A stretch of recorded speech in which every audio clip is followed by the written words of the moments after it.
public good. One of the first communities to come on in the United States with full-on gigabit service was Chattanooga, Tennessee. Now, they're a bigger city, but they're a city that was economically in a downturn. In the last 15 years, the city of Chattanooga has turned around in an amazing way. It's a nexus for young people to move to. It's a place where technology happens. It's not just about logging on to Zoom, to connect with your colleagues who might be in New York City. It's also your ability as a small business, operating in the town of Nevada City or wherever it may be to, quickly upload your payroll documents or something onto the cloud, or to quickly, swipe a customer's credit card. There's just some really basic business functions and mechanics that I think people in big cities really take for granted, and that are just going to be a much bigger challenge for small business owners in rural areas.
Historically, the marginalized people, you call them as untouchables or Dalits, they have been kept away from the center of the knowledge.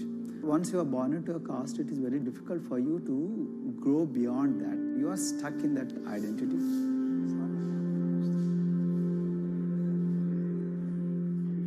I think education is the best way of liberating them. So that's how I chose to work in education sector. The kind of education that we are giving to the marginalized people is going to change not just the fate of these communities in Telangana, but it is going to be the source of inspiration, source of hope for all the marginalized in this country.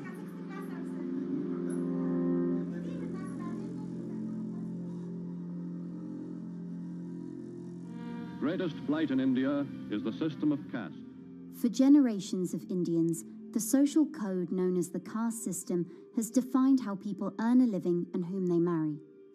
Although outlawed 7 decades ago, castes remain a significant factor in deciding everything, from family ties and cultural traditions to educational and economic opportunities.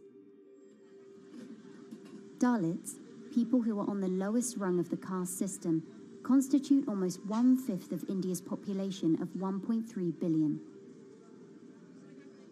Not able to afford the high tuition of private schools, many are forced to attend government-funded institutions, which in the past have suffered from poor infrastructure, lower education standards, and high student-to-teacher ratios.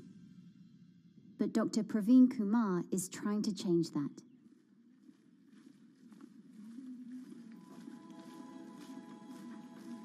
I am currently working as head of Telangana Social Welfare Residential Schools. So totally above 400 schools I manage. These are all residential schools for the students who are historically marginalized but talented and then poor.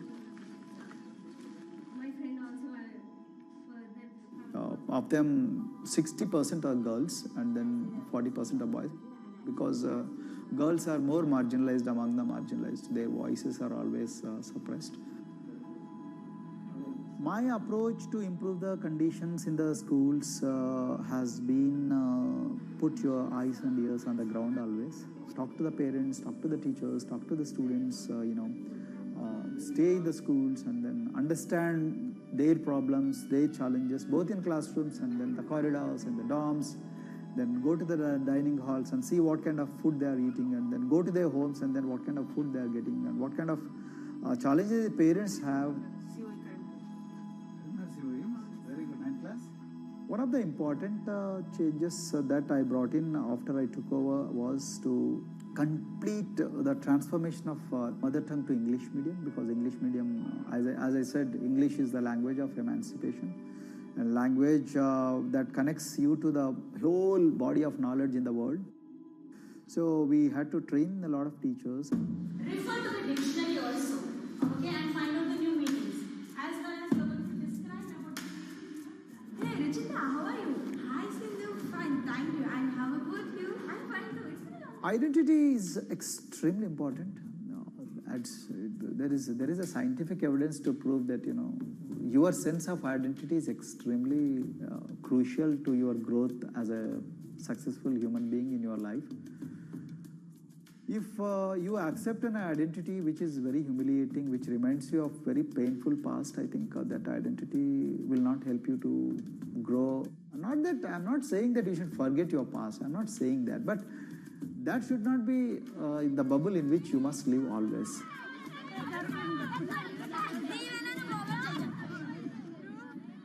Sweros is an alternative identity. S stands for state, W stands for welfare, Aero, SW, and then Aero is Swero.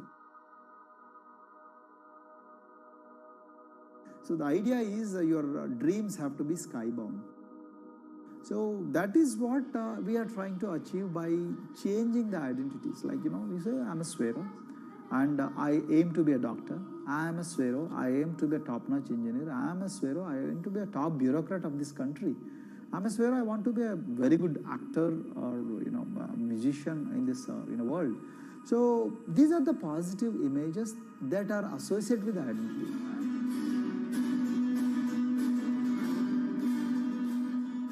Just to give an example to you, in 2012, in our institution, we used to produce about 6 doctors per year. But because of our, this self-liberating ideology of Sveroism, we have, this year, we have produced about 189 doctors. This is phenomenal for any poorest of the poor people. You know how difficult it is to get into medical colleges in this country. So, but today, because of this ideology, the students have been able to achieve this, feat. Pujita has been a farm laborer, and her parents themselves are agricultural laborers. And then this girl used to sell vegetables, but thanks to the residential education institutions, she came to the Gaulidoddi campus, and then she toiled very hard for 1 year, despite many problems. And today, I'm so happy to share with you that she has joined one of the prestigious medical colleges in the state of Telangana, Usmania Medical College, and then in future, she hopes to be a gynecologist. So this is the journey our children are hoping for. Similarly, the Mount Everest expedition. Mount Everest expedition, we are very fortunate enough to place the youngest ever female in the history of this world on the peak of Mount Everest. How did this happen? It's all because of an ideology that helps you to liberate yourself.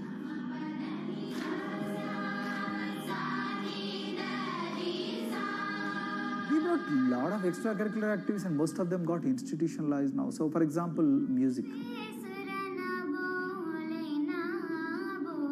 Similarly, the games. We have so many coaching academy. We have boxing academy, we have wrestling academy, we have handball academy. So we have, kabaddi, the traditional Indian sport. We have golf. We have introduced the golf also. Like golf is generally played by so-called rich people, but today even poorest of the poor people also are being trained in golf in our schools. Wow. So our intention has been to give all 360 degrees, type of opportunities to the students, so that whoever is interested in whatever activity, they can go and then do it. Break the barriers, break the fence, at least mentally, because poor people have been programmed to be victims, programmed to be subjugated, programmed to be on the margins, always, programmed to feel inferior. We wanted to change on that. There are certain games which are exclusive to rich people. There are certain languages which are exclusive to middle class and upper middle class in this country. To put it in one word, the sole aim of introducing all these co-curricular activities is to break the stereotypes which are recklessly imposed on these people. Their stereotypes Dr. Kumar knows all too well. Born a Dalit, his grandparents were labourers and access to the village well was restricted. Dr. Kumar credits his parents' belief in the power of education with helping him realise his aspirations. He went on to join the Indian Police Service, attended Harvard University, and then began pursuing educational reforms back home. I attribute whatever I am today, it's to my mother primarily. They educated me in the village, although there were no good schools. So then I stayed in social welfare hostels, the hostels which are managed by government for the poorest of the poor kids. I passed with reasonably good grades. Then I went to university and then I faced worst form of discrimination in the universities. Like there were, in those days I'm talking about, so the bathrooms and the toilets were exclusively meant for scheduled castes and scheduled tribes.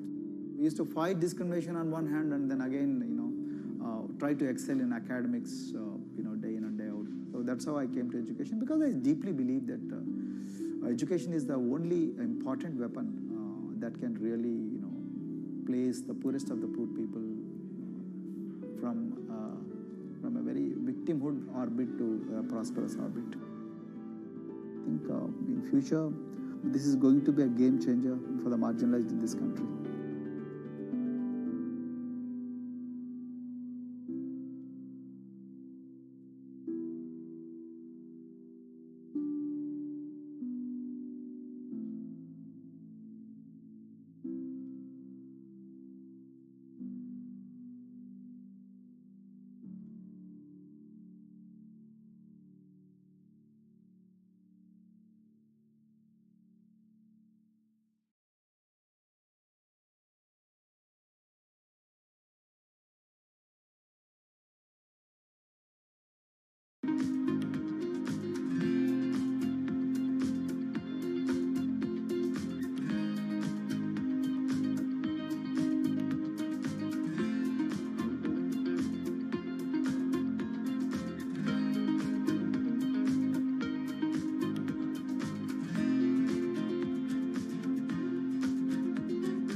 If you look at a thermal image of a city and then compare that to a map of vegetation, you'll find that where there's greenery, the temperature is lower.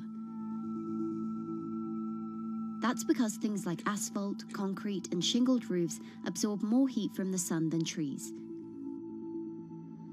This is the urban heat island effect, and it accounts for higher temperatures in cities, often by several degrees compared with their surroundings. It's becoming a huge risk to human health as growing urban populations exacerbate the heating effects of climate change. Heat waves kill more people than any other extreme weather event, more than tornadoes, hurricanes, and even floods. That's why urban heat island mitigation strategies are being studied in Singapore by a group of researchers. The government-backed project called Cooling Singapore is now in the process of combining everything they've learned to create a digital tool that can help cities all over the world, starting with Singapore.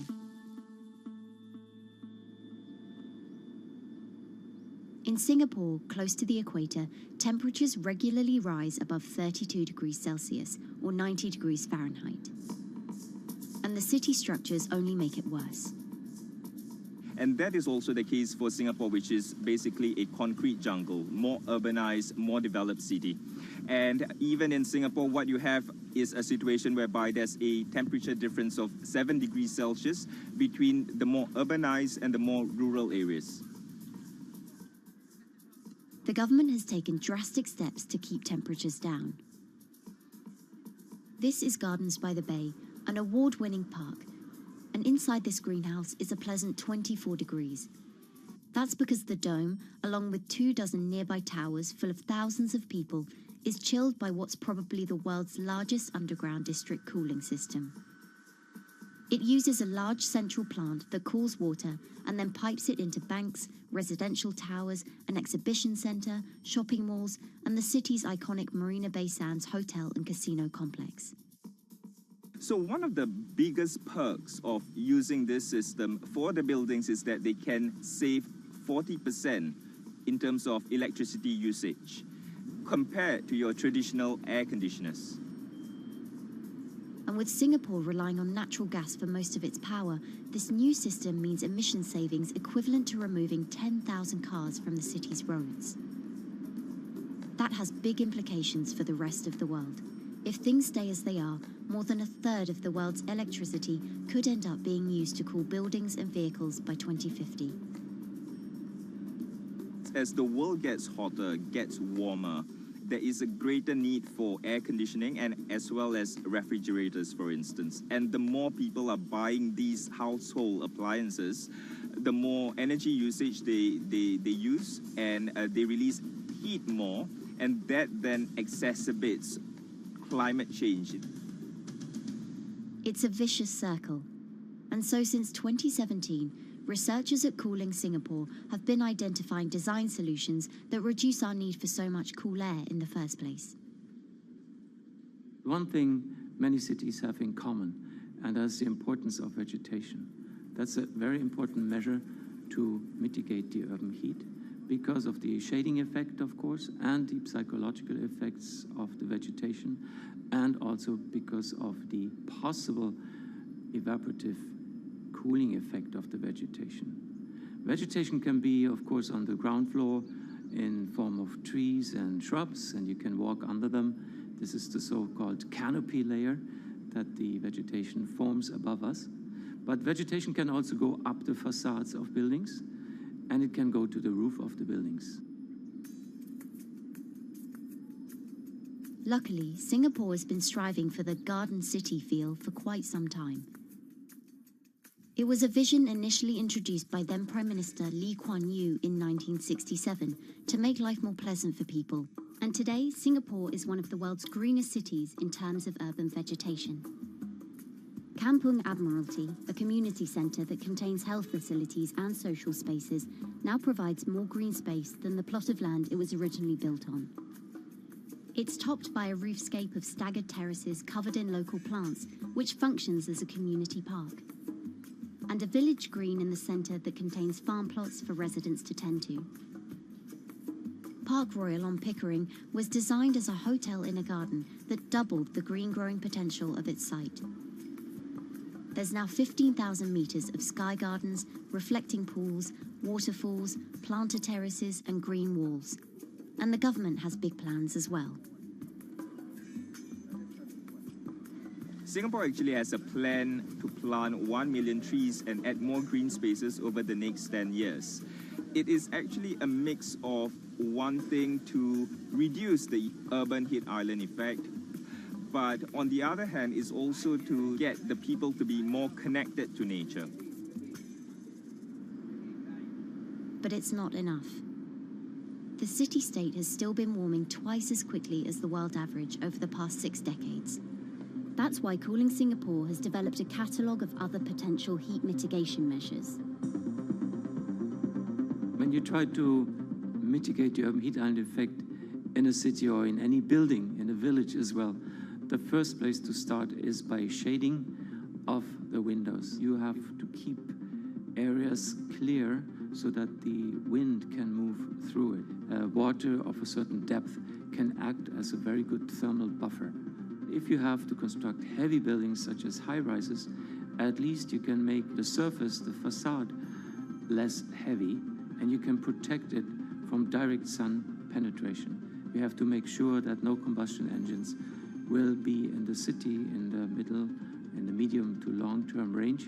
So ideally, the electricity production is outside of the city, and you bring just the clean electricity into the city. You can at least minimize the use of energy in the city, and you can start to slowly convert the roofs, the facades of the city into production areas for renewable energy.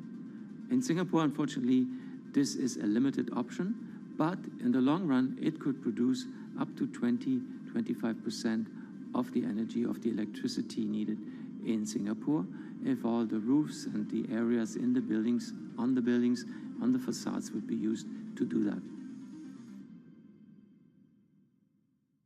With so many different ideas, Cooling Singapore is also designing a virtual model of the city to test them out. It's called a Digital Urban Climate Twin, or DUCT, that will calculate how each element of the city's design will impact the urban heat island effect. That means we model not only the geometry of the buildings digitally, but also we model the transportation, the insulation, the temperature, the radiation coming from the sun, the weather, the local climate, the even very, very microclimate of the city, the water, the movement of people in the city. We can invent scenarios, we can design scenarios, test them before we actually build them, and if they test very well and we are sure that they will function, then we can start to build them and put them into reality.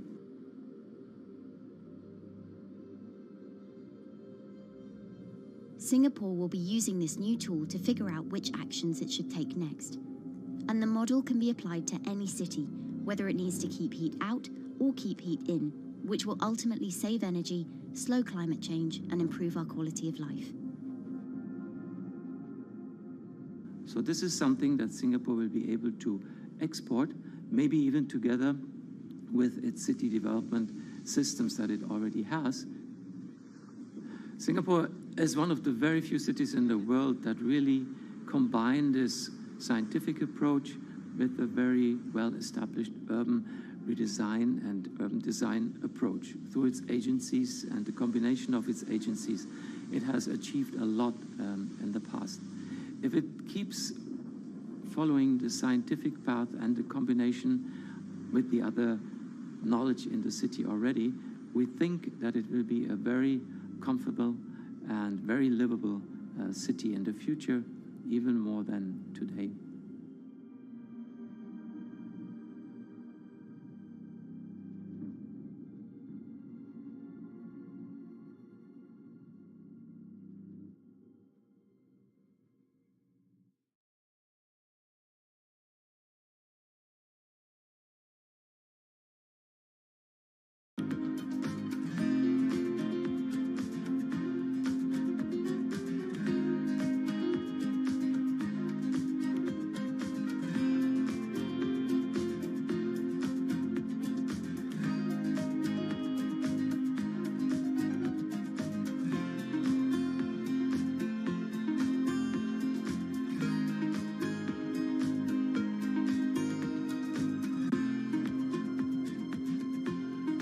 Times are tough. Jobs are scarce. It's risky to be outside and around others. Seems like there's very few ways to make extra money during a pandemic. So I guess I'll just hunker down and binge social media until this all blows over. Wait, don't these people make money? How do these people make money?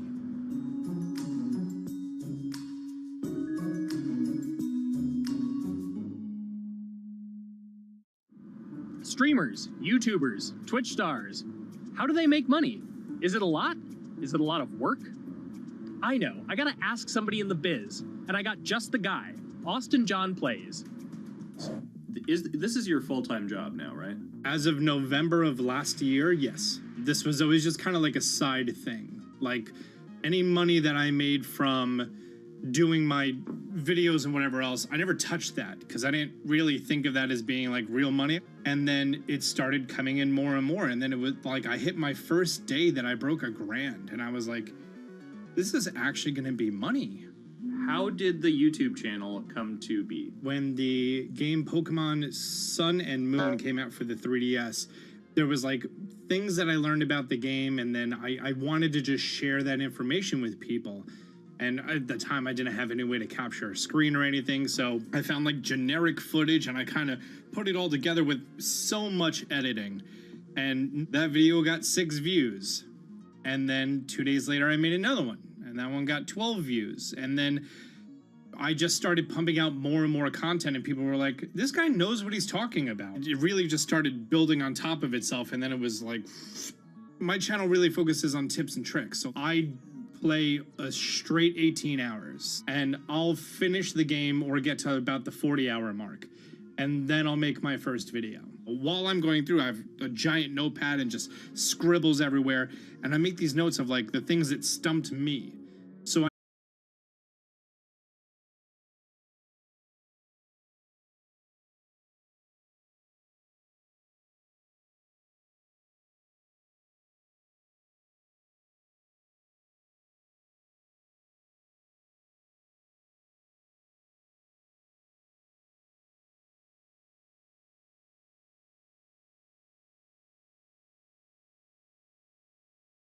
the bulk of it, which is ad revenue. Whenever you go and you watch a video and then there's an ad and then you wait 5 seconds and you hit the bottom right corner and then you go on to the next video or a non-skippable ad, or the video starts immediately, you get the little banner ad at the bottom, or if you scroll down from the video, the first thing that shows there is an ad. Those are the 4 different types of ads that can appear on every single YouTube video. And all of them pay a certain amount. It varies on lots of things, like the country of the person who posts it, the country of the person who watches it, the time of year, where you are in the quarter, if there's anything going on with a reduction in ad revenue. Like, great example, COVID-19, companies weren't spending as much on advertising. So because of that, CPM went down. CPM stands for click per thousand. I'm using the Roman numeral for 1,000. And that means that for every 1,000 views, you get a certain amount of money. Now, on low ads, when I first started off, my CPM was 30 cents. So every 1,000 views, I made 30 cents. But then once I signed with an MCN and I started making more quality content and more engaging content, some of my better videos and certain times of the year, I can see CPMs as high as $12 to $14. And there's a big fluctuation between, you know, if I post a video when there's no ads being spent, like January and February, that's the reason a lot of your favorite YouTubers and also TV shows don't post new videos in that time of year because ad rates are down. Why are they going to make content then? Instead, you're recording and you're bulking up for when ad revenue is higher. The second way that a YouTuber makes income is support, crowdfunding, things like that. When I first started off, Patreon was really the only option, but then they started rolling out supporters and members for YouTube channels. So whenever I have a live stream, you can click a button and then you can become a member, and then you get special icons next to your name. I believe they're called badges. Or on any video, you can hit the join button, and that helps support the channel. And then the third aspect of that would be merch. And for me, my merch has been somewhat basic. In fact, I'm wearing one of my t-shirts from last year right now. You have to endure the times that your first video gets 6 views, that you posted on Reddit and they say, shut up, and then an auto mod bans you.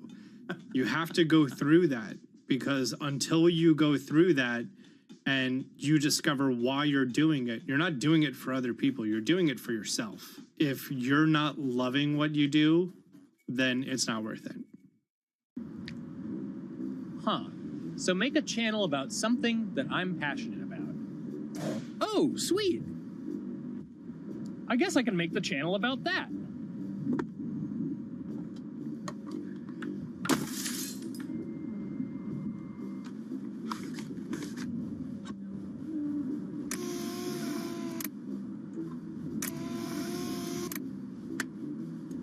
Now, how do I grow an audience? How do I get popular? It's all about diversification, right? You have to have a massive Twitter following. You have to have a massive Instagram following. You have to have a massive YouTube following.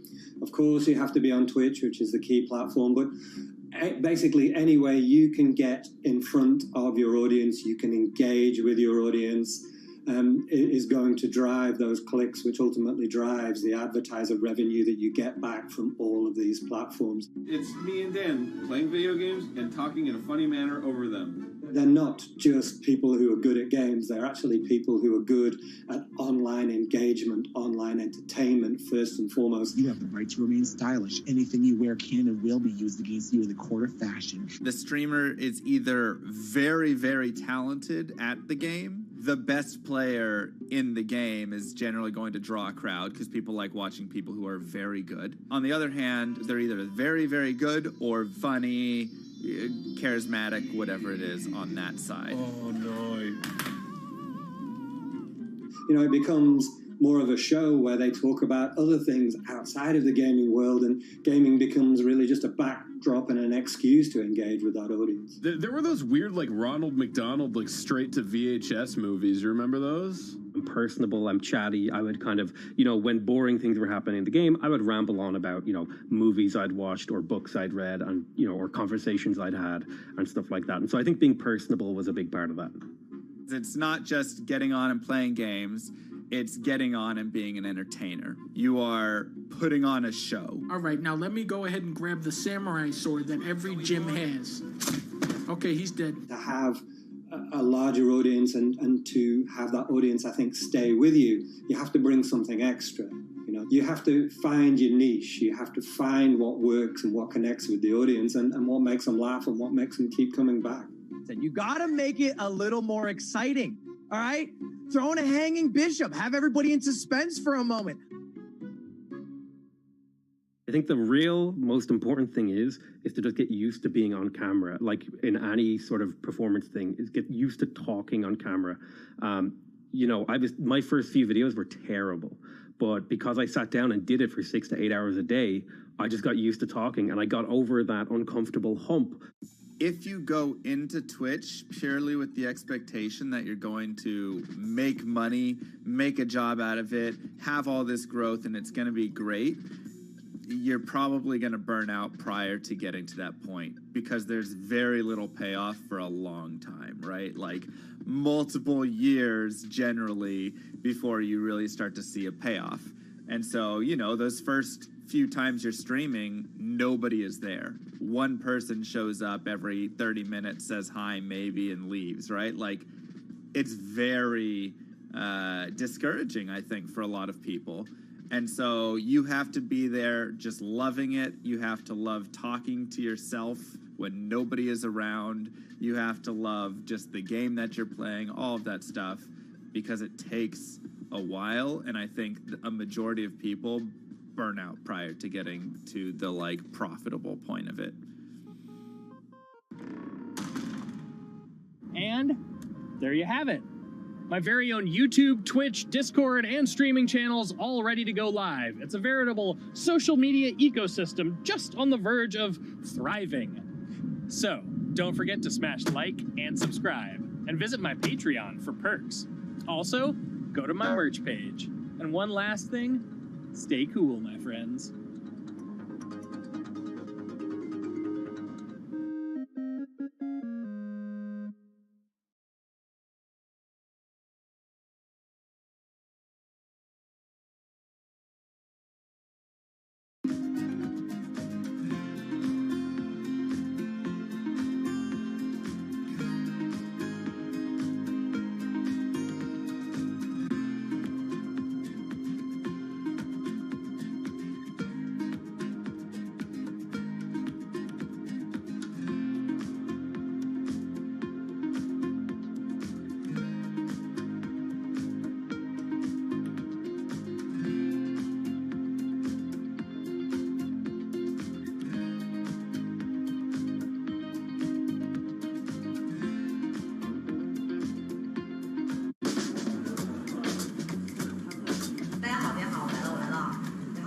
This is live stream shopping, one of the hottest trends in China. Every night, tens of millions of people watch live shows hosted by influencers like Via and buy the products they recommend. On e-commerce and social apps like Taobao and Douyin, the sister app of TikTok. 我觉得已经改变了大家的购物的方式。其实各种各样的产品，哪怕你不买，你也可以来看。当然，你看了，你就有可能会买。not about, only shopping. It's about the experience. It's about having fun. You got to see 3D. You got to see in some kind of action. It's almost like a theater act. The internet craze has taken over China. By the end of 2020, the country had almost 400 million live stream shopping users. China's live stream e-commerce market has also grown dramatically, with an estimated value of $161 billion in 2020. It's becoming popular outside China as well. So, is live streaming the future of shopping?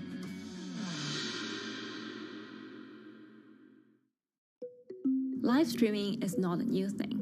In China, it started in 2015 with the rollout of 4G, and it was first used for entertainment and socializing. Many live streamers performed for their followers or chatted to them, making money by receiving virtual currency and gifts. In the West, live streaming is mainly the domain of avid gamers. In China, it's broken into e-commerce. China actually has a very big e-commerce empire, so it uses these super apps, what we call that you have payment, you have search of information, you have recommendation system, and you have huge amount of goods available on the platform, and as well as a lot of consumers. So with this advantage, they merge these features of live streaming to make the influencers actually sell goods. Here is a perfect choice: nice neutrals, beautiful print, nothing overwhelming, and the warmth and comfort of flannel. This is item. Traditional TV shopping involves a one-way direction, whereby a host introduces a product, demonstrates certain things, and say, call this number or something. But live stream shopping is live. That in itself is a very, very big difference. It causes different psychology. And live stream shopping is a very entertaining way of actually engaging someone else. When you shop, actually, this live streaming video will continue. It will minimize into a corner, and you can buy the items and pay all on the same app. And after that, the live streaming screen will just enlarge by itself, and the promoter will come back to screen. So it's very convenient. Taobao, one of China's biggest e-commerce platforms owned by tech giant Alibaba, added a live streaming function in early 2016. In the following years, other e-commerce and social platforms like JD and Douyin also integrated this feature.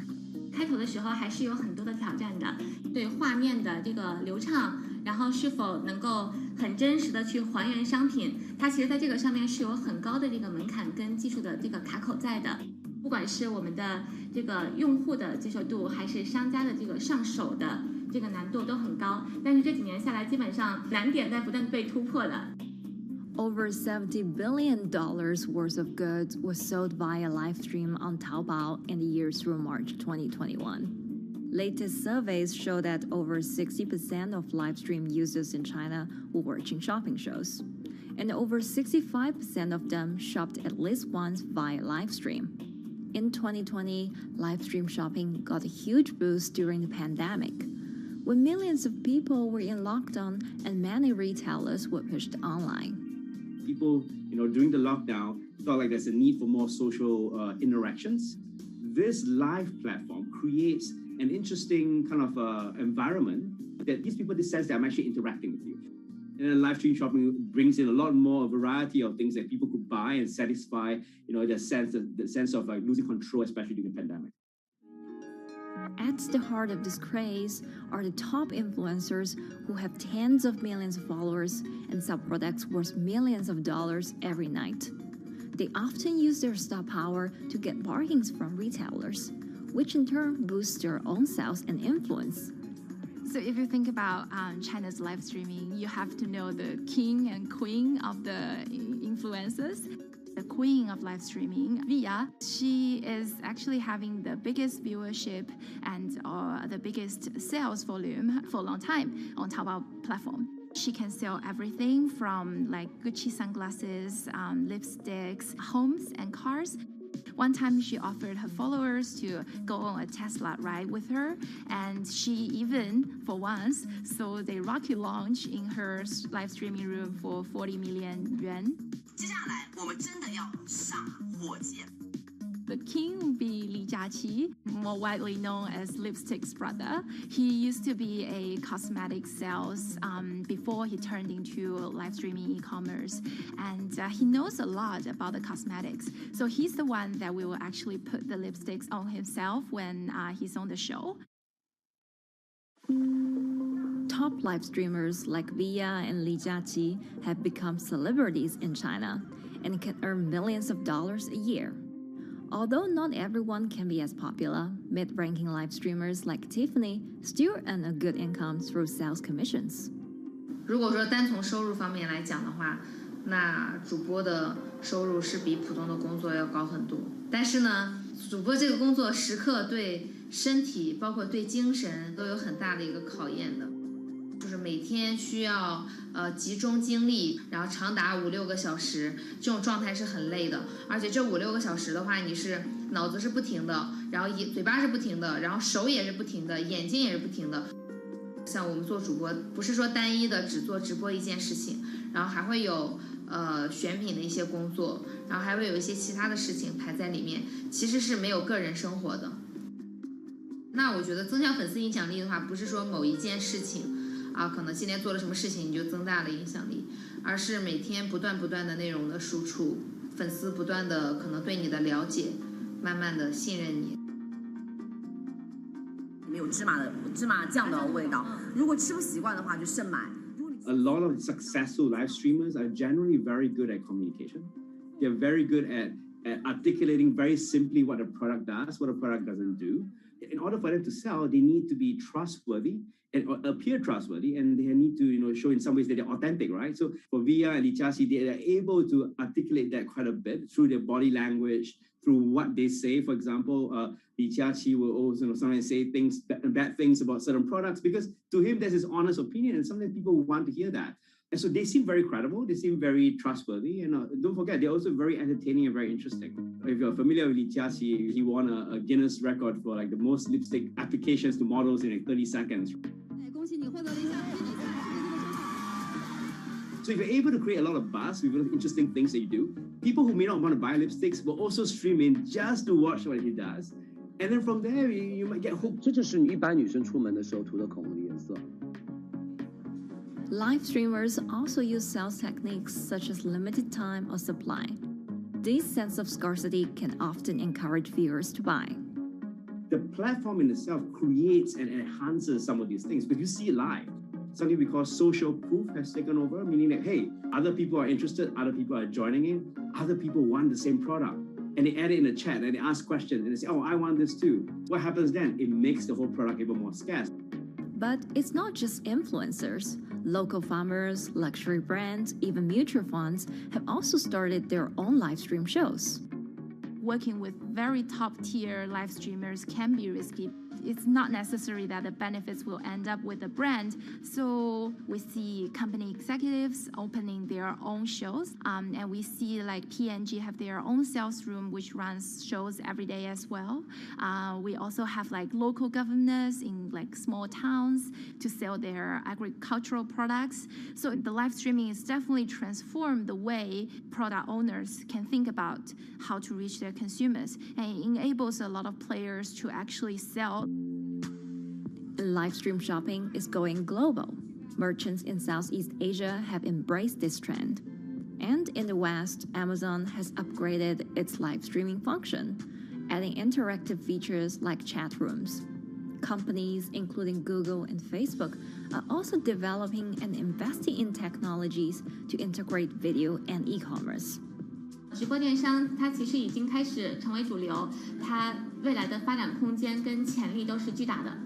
接下来大家会越来越依赖这种购物方式，会变成一个比较日常化、比较规范化的这么一个趋势。If you look at the numbers alone, their numbers alone, Li Jiaqi's numbers or Via's numbers, you know that they can sell and you know that they can generate revenue. Are they able to sustain it over a long period of time? It depends on how innovative they are at changing some of the things that they do. But you can't expect consumers one day turn into virtual shopping for good. there will be the nature of us that crave to go into the store, to touch the goods and actually wear it and see how it looks like and walk around in that with our friends. And those things wouldn't be replaceable with live streaming.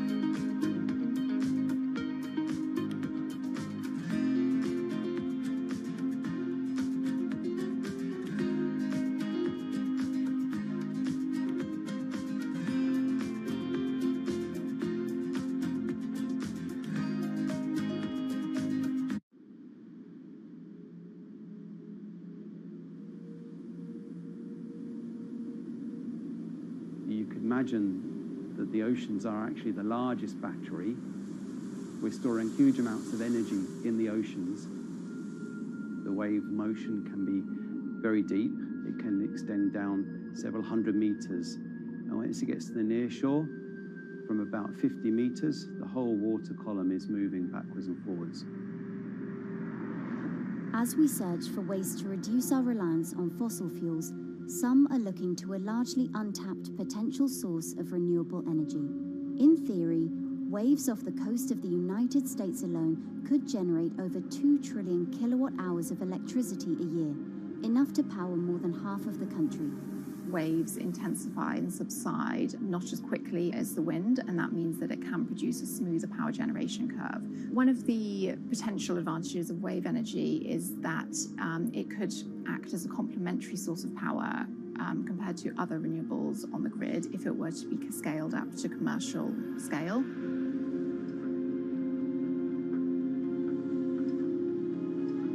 For decades, engineers have been trying to convert wave energy into electricity, but a host of technological and financial challenges have complicated their efforts.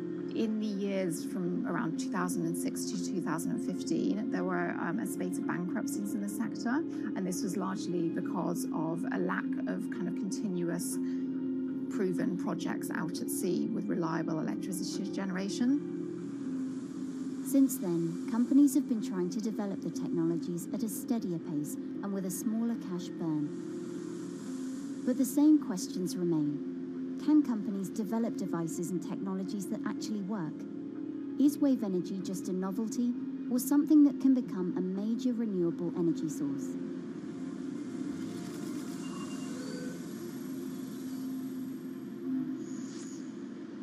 The sea is a very challenging environment within which to operate a power project. So seawater is corrosive and conditions are very rough. So this means that power projects don't have a very long lifetime, and it increases operating and maintenance costs. Partly because of that, many early wave energy projects hit rough waters, such as the Palamas Wave Energy Converter in Portugal and the Isla Limpet project in Scotland. But that hasn't stopped others from trying. Companies are focused on testing projects out at sea, proving their durability, trying to raise capital and bring down cost. The sector hasn't really converged around one single technology design, and companies are kind of undecided about which design works best.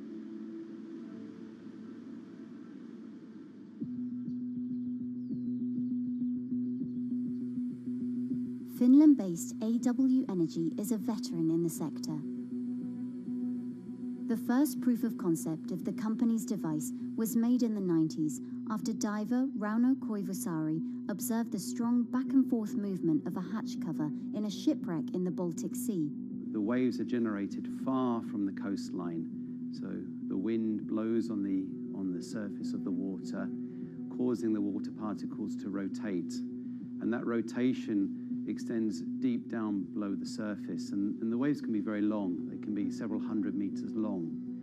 And as they come into the near shore, this rotational energy turns into an elliptical energy, and eventually backwards and forwards, as you probably noticed if you've been swimming on the seashore in large waves, you're pulled called in and out. That's the energy that we're extracting. There's a sweet spot where we deploy, so around 10 to 15 meters of water depth. That's where there's still strong wave energy coming in. After years of research, prototyping and testing, the company has deployed Wave Roller, a 350 kilowatt device in the waters of Portugal. Wave Roller has an 18-meter wide and 10-meter high steel panel fixed to the seabed via a floatable foundation. The panel moves back and forth with the waves, capturing the energy. It's submerged in the depth of 15 meters, so it's protected from the extreme waves. We generate electricity by capturing the movement with hydraulic circuitry in a machine room underneath the surface. That hydraulic energy we turn to electricity with hydraulic accumulators and hydraulic motors, and also a generator. The Wave Roller has survived large waves at sea for over a year and delivered electricity via an underwater cable to the grid in Portugal. Meanwhile, the company has won a €2.5 million grant to work on an upgraded version of the Wave Roller, aiming to increase the electricity generation capacity to 1 megawatt. The upscaled device would have a bigger panel, 2 power takeoff units, and improved software to control the energy production. We have taken into use a wave prediction algorithm that kind of tells us what kind of waves are coming into our device. That gives us few seconds to prepare for capturing more energy, and the difference in that is significant. Our future plans are to deliver technology around the world. So I'm hoping we can be working on delivering technology to projects in Asia and also in the American continent as well.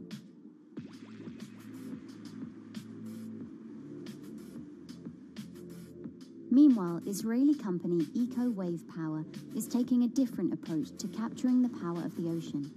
For the company's founder, Ina Braverman, developing new sources of renewable energy is a personal mission. I was born in Ukraine in 1986, and 2 weeks after I was born, the Chernobyl nuclear reactor exploded, causing the largest in history nuclear disaster. I was one of the babies that got hurt from the negative effects of such explosion. I had a respiratory arrest and a clinical death. Luckily, my mother, a nurse, approached my crib on time and gave me a mouth-to-mouth resuscitation, which saved my life. I got a second chance in life and decided to do something good with it. Growing up, Ina wanted to be a politician to positively change the world.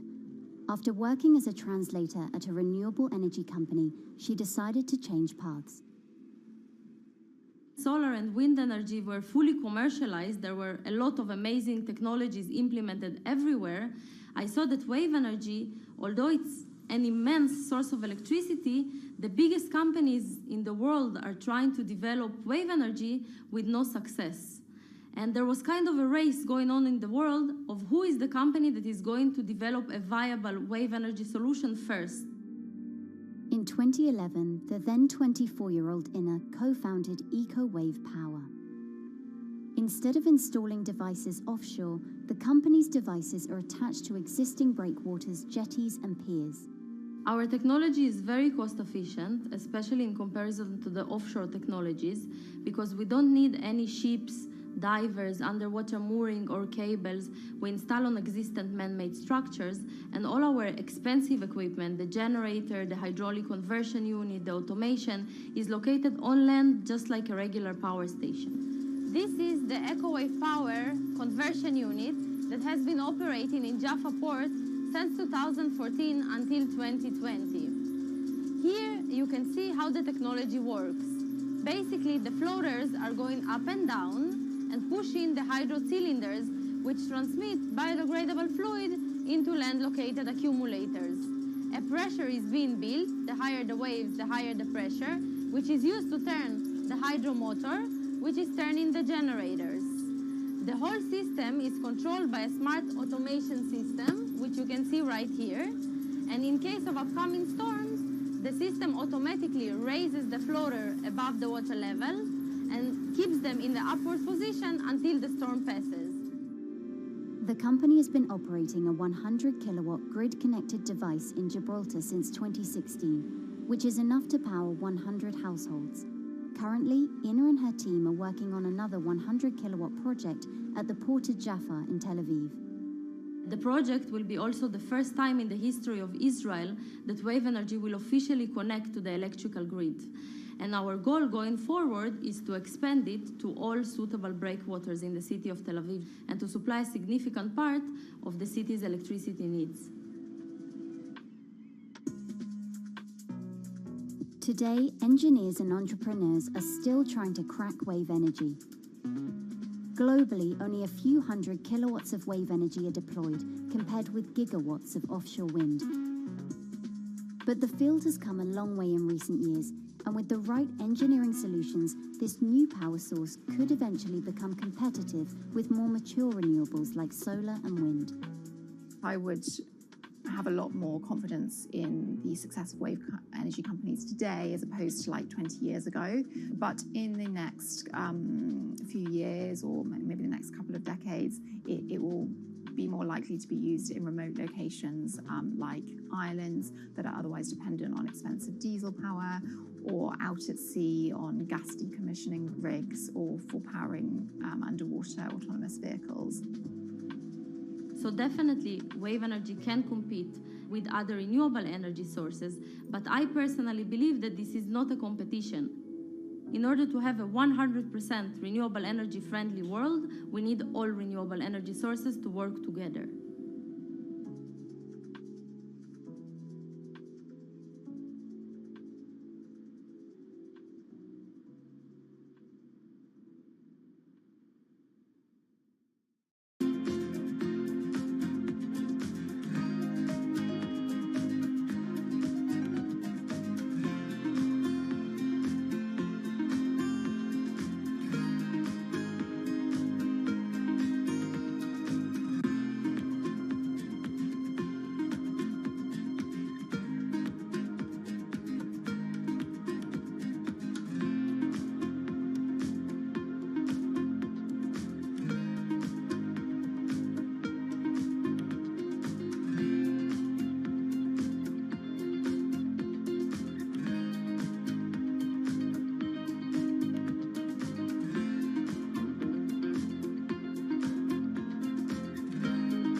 Who are all these people from? Who are all these people from?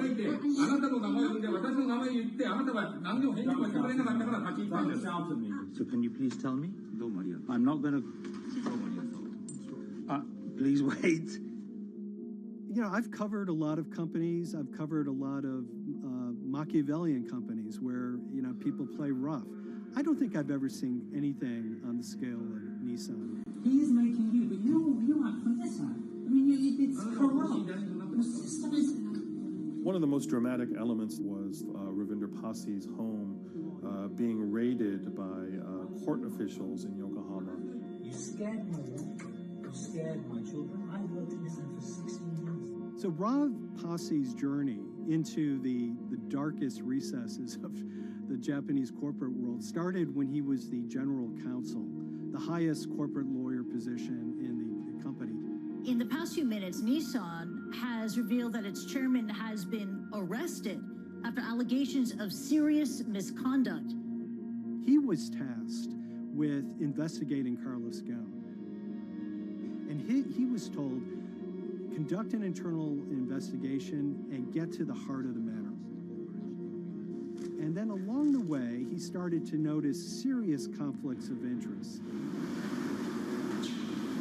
He is one of the few people who gives an extreme amount of detail regarding the alleged crimes by Carlos Ghosn. And he's now ready to tell his own story on the record about some of the events that happened.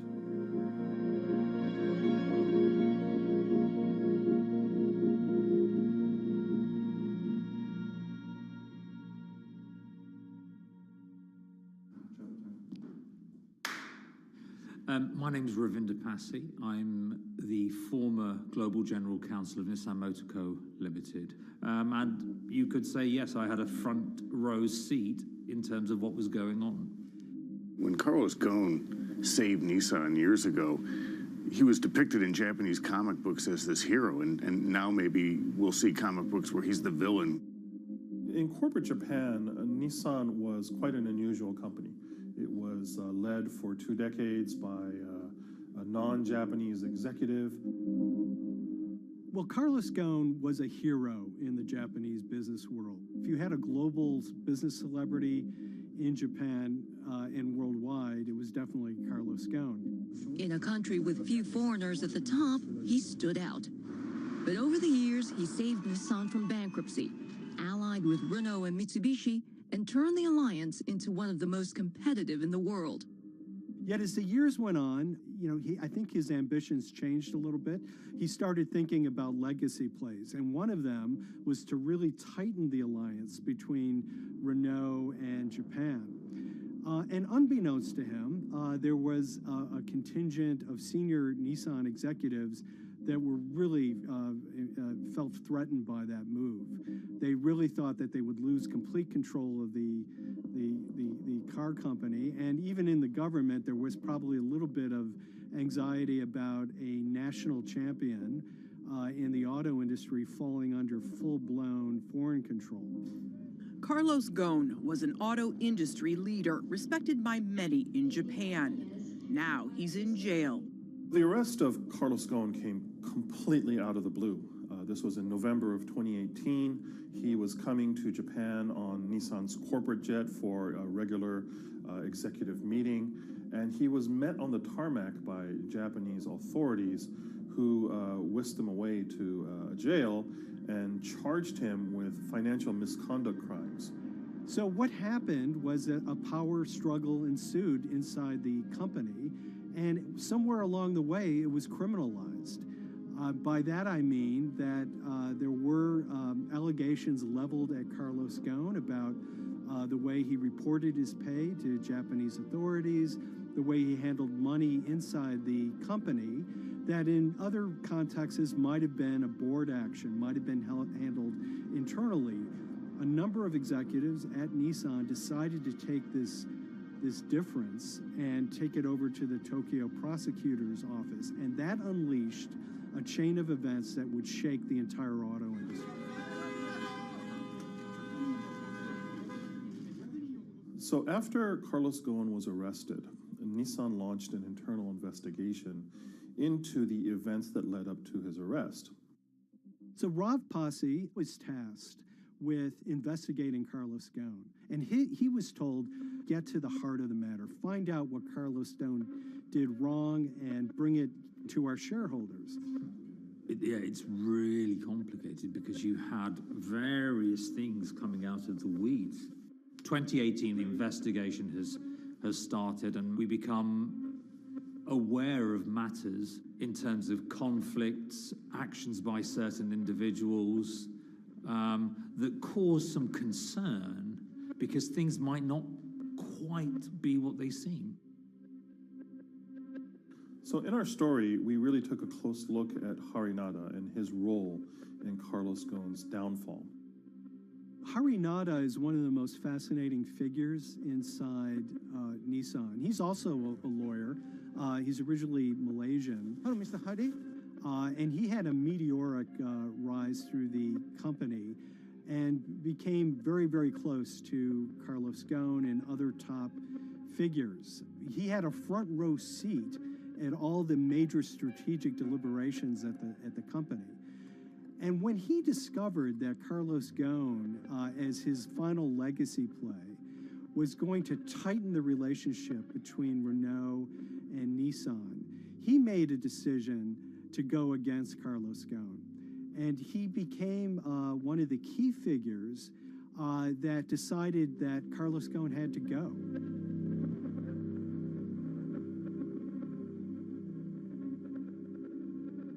Harry Narder was somebody who actually recruited me into the company. So I have a long-standing relationship with him, or did have a long-standing relationship with him. For many, many years, he was a mentor. I had doubts about the credibility of the process right at the start. Harry Narder had a plea deal with the Tokyo prosecutors.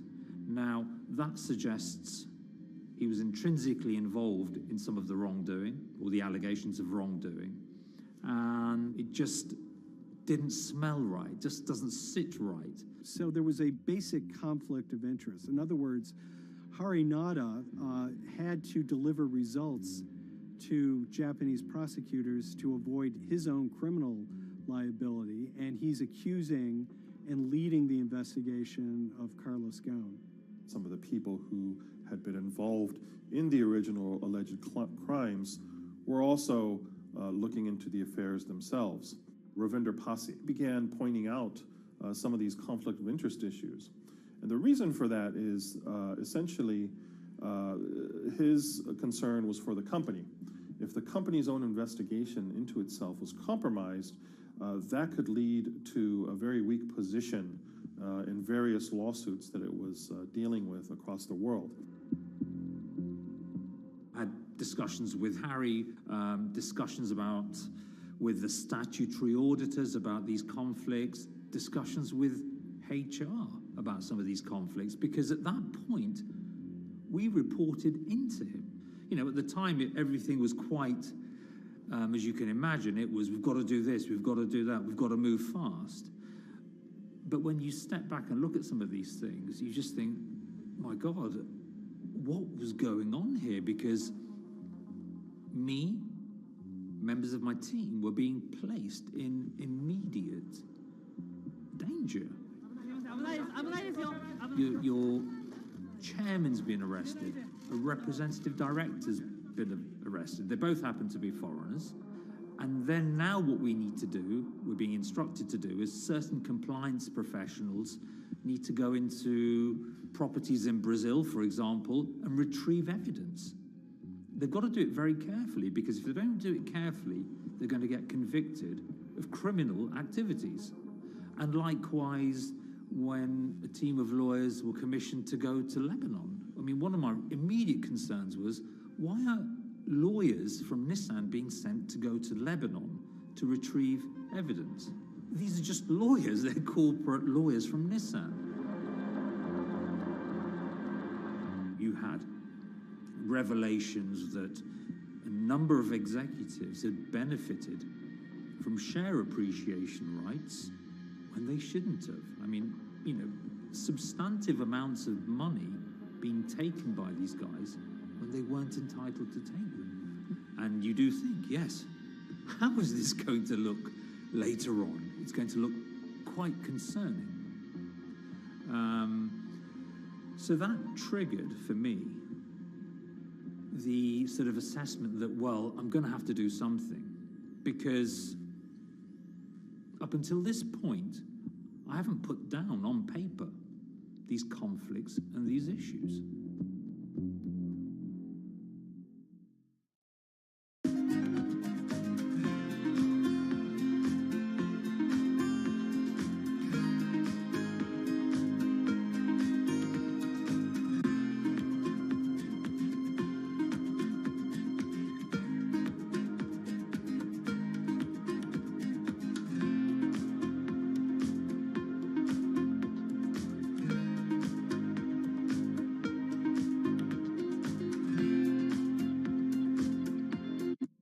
So Rav Pasi makes a fateful move. He writes this letter to the board listing every suspicion he has in great detail, backed up by evidence, backed up by memos, of why this internal investigation had serious problems. He sends the letter to the board, and it's crickets. He doesn't hear much of anything. Nothing happened thereafter. nothing at all, just like it just gone into a black box.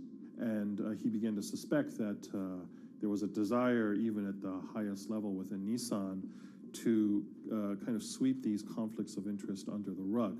Unfortunately for me, I think, again, with hindsight, people must have thought that this is the nail that's sticking out, and we can't have this. Within 3 days of me submitting that to the board of directors, that letter to the independent board of directors, I was removed from the Ghosn Executive Conduct Matters. I was then told that I could not attend board meetings anymore. And up until that point, I had attended every single board meeting. I was then also told that after 8 years of being in Japan, I'd be going back to the UK. It eventually transpired that I'd be the VP of Projects and Transformation, managing a team of 3. So you can imagine what this feels like at this stage. Almost an arbitrary removal from Japan, where I've lived for 8 years, had 3 children there, my family has grown up, and we've been settled there, having a few months earlier been promoted to vice president at a global level, to being almost demoted. So Pasi was essentially being reassigned to get him as far away from the internal investigation as possible, and also to a certain extent in retaliation to some of the issues that he brought up regarding the internal investigation and Harinada.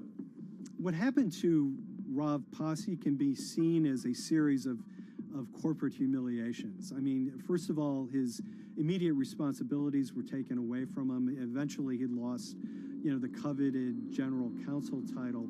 But it didn't stop there. Toward the end of his stay in Japan, Rav and his wife were convinced that they were being followed. During that period, I'd noticed that whilst driving my car, I'd have other cars following me. First time I noticed this was around mid-March, and I was driving, I can't remember where I was going, but this grey van, small van, just literally started following me. And I noticed that there was somebody in the car taking pictures. And lo and behold, we were absolutely being followed either by people on foot or other individuals, 2 or 3, normally 2 burly men in a car, different cars at different times, following us around. They were following the family as well. And, given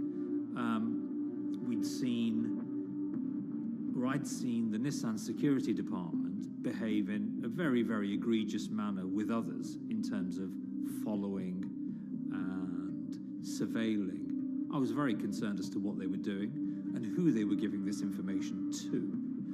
Because if they're giving this information to the authorities, you do think, why? What's going on here? I mean, this is just not normal behavior. And this all culminated in a rather dramatic event in the middle of 2020. Who are you people?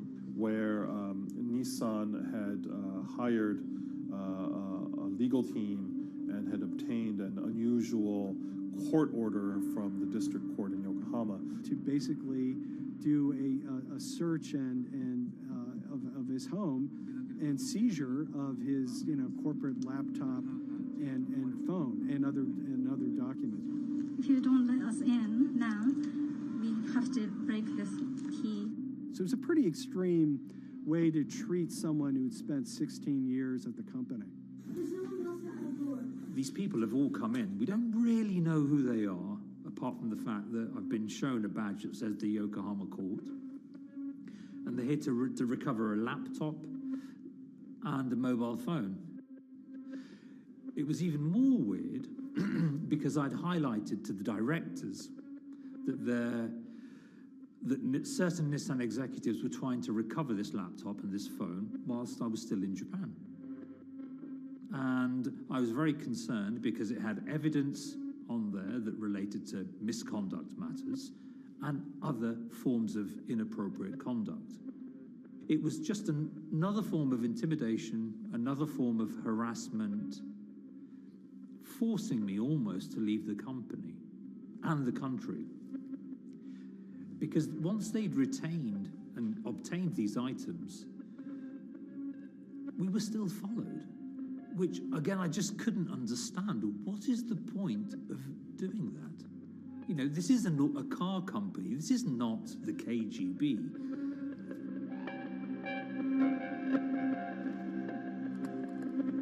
I think it's fair to say that Rob Posse didn't have full battlefield awareness of all the intrigue going on at Nissan. I mean, Harinata is interesting because he's both charismatic and charming, and one of the most brutal corporate infighters one could ever run across. This is a confidential company email, right? You should not have this. If he had fallen into line, he would probably still have his job at Nissan, be paid very well, and continued his work. A career that he spent 16 years building at Nissan is irretrievably broken. It's been smashed to smithereens. He and his family paid a huge price, certainly. But in terms of being able to sleep at night, I think, he's come out ahead. I highlighted issues to the highest levels of the company so that they could be dealt with appropriately by those in charge. There was no response to those, and there was retaliation against me. What's really profound, like absolutely profound, is that none of your colleagues, I mean people who you have known for years, forget it. Yeah. You're on your own. Yeah. And you got to be ready for that. You've got to be ready for that. If you take it on anyway.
experiences, it was hard to really put it together.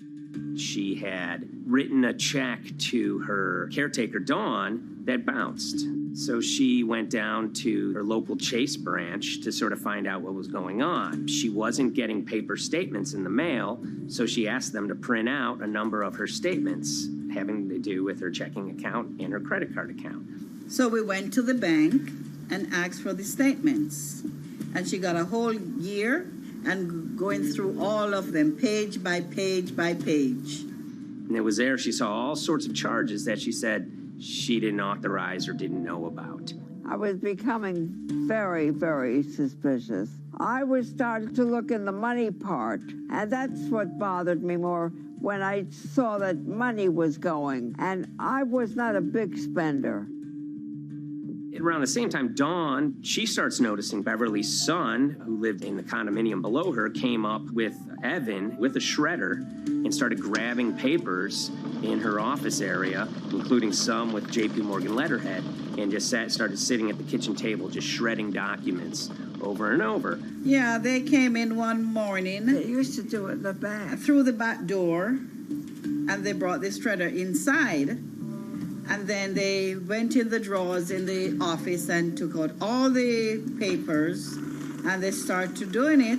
I was very suspicious because I know you don't go around and destroying papers. Beverly said that they had done this many times before. That's when she said to me, you know, Dawn, I'm going to write my feelings in this black book. Diary. And it's a diary, and she started writing. Each day she would write a little at a time. Around the holidays of 2018, a package had arrived, a FedEx package, and in it were materials about a venture capital fund based out of the Cayman Islands. Dawn and some other family members take a look at this, and they see that Beverly is signed up for this fund to the tune of $5 million over the course of several years. And that was really the beginning of it. That was sort of the tip of the iceberg when it became obvious that something was going on, that my grandmother really wasn't aware of this fund. You know, Beverly started to panic. She got really upset and called, JP Morgan's headquarters in New York and asked for Jamie Dimon. She said she was told someone would call her back, but she says that never happened. She wrote a letter to Evan and Avi, and in there she laid out a number of things that were concerning her: unauthorized trading, the checking account. She had about $1 million worth of jewelry in a safe deposit box, and that her son Bobby had the key to that box, and that jewelry had gone missing. All this was kind of packaged in this, 5-page handwritten amendment to a will and trust. There's such an evolving narrative about why the jewelry was taken. The only truth we really know is that the jewelry is gone. But why it happened, there have been a lot of different stories. You just don't take your mother's wonderful things and hand it out. And they emailed that note to JP Morgan to seize all activity on her account. And it ended up setting off a firestorm after that. As soon as they got this email that there was a cease and desist and that she wanted to send her money and change brokerage firms, they were actually vacationing one floor below downstairs. They're there right now. The next day, Beverly's in her place. The granddaughter's still in her place visiting. Dawn is there, and up comes Bobby kind of barging through the door. And he's screaming about what was sent to the JP Morgan. They're now investigating now. And he's furious, takes his mother and sort of puts her into a chair, gets pen and paper, and she says physically forced her to write a retraction letter. They were pushing me around. It was a scary time. I was really afraid too. I had to take her to the doctor, and she did an x-ray because she was in so much pain. The locks had to be changed. The phone number had to be changed. I really thought we were going to have to hire guards to be outside just for protection. Oh, it was terrible. Horrible scene. Beverly brought her case before the Financial Industry Regulatory Authorities, usually known as FINRA. It took several months of hearings. She sees all sorts of transactions that's going on, hundreds of them that she claims that she never knew about, never authorized, but yet were logged in JP Morgan's files as having been direct requests from her. That included the sale of a large amount of Apple stock worth several $1 million, as well as all her stock in Big Lots. You know, over the course of their time with JP Morgan, Evan and Avi were making all sorts of trading on her account that was generating millions of dollars in commissions for themselves and the bank, yet she was not sort of getting any of the type of gains that you would expect sort of an $80 million account in a bullish market to be able to get. They issued a ruling entirely in her favor, finding that her grandsons, as well as JP Morgan, they were liable for violating their fiduciary duty, misrepresenting themselves, and they also found that the bank and her grandson, Evan, were liable for elder abuse. Evan and Avi, they were fired from JP Morgan. They issued an award of about $19 million. I reached out for comment, and JP Morgan emphasized that Evan and Avi were no longer with the firm and that their actions do not represent the sort of values of the bank. I reached out to Evan and Avi, heard back from their lawyer saying that, you know, they disagree with the law and the facts that FINRA kind of used to decide the case against them and are seeing if they can have it withdrawn. Her son, Bobby, wrote her a letter, said his sons weren't criminals, and he also admits to taking her jewelry. And he says he needed it to pay off some bad business debts he had. They never once came up to say, I'm sorry. If there had been an apology and some acceptance, and asking for forgiveness from my grandmother, I don't think we'd be in the position that we are now. Since the piece came out, we've received dozens of messages from people, many of whom are telling their own sort of personal tales of, kind of financial advisors gone bad, or family members who got control of an estate and abused, those within. Seems that it's really resonated with a lot of people. I keep, hearing a lot of feedback about Beverly and how, a lot of people feel she did the right thing. You're never too old to stand up for yourself and try to right an injustice. She was adamant that she wanted to stand up for herself, but at the end of the day, they did wrong. It's a painful life lesson.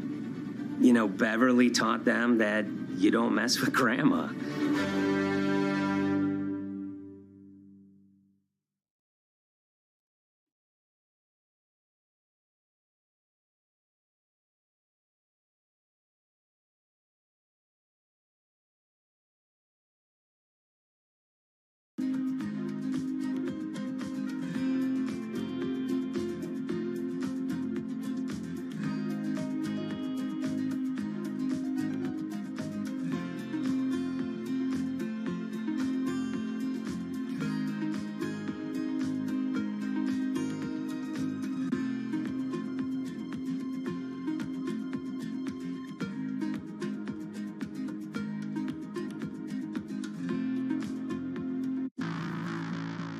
On April 20th, oil markets did something they never had before, and they crashed, went into negative territory, and closed the day at minus $40. Meanwhile, in a place called Thaden Boyce in Essex, a group of 9 traders, led by a guy called Cuddles, made $660 million over the course of a couple of hours. The price of oil has collapsed to a record low. We've never really seen anything like it.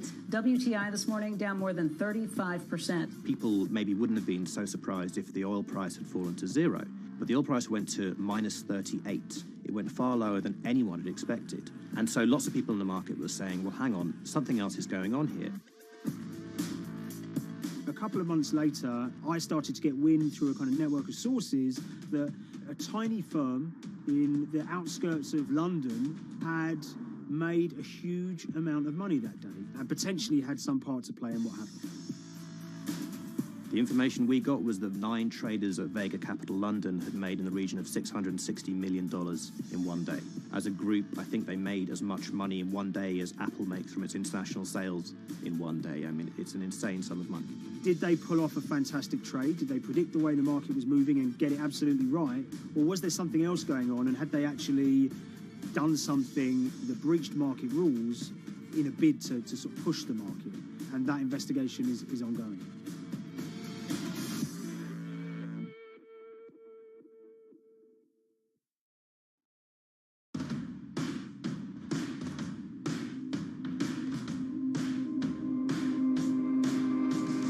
So Paul Commons is a trader who cut his teeth in the pits in the 80s and 90s when everyone had a nickname.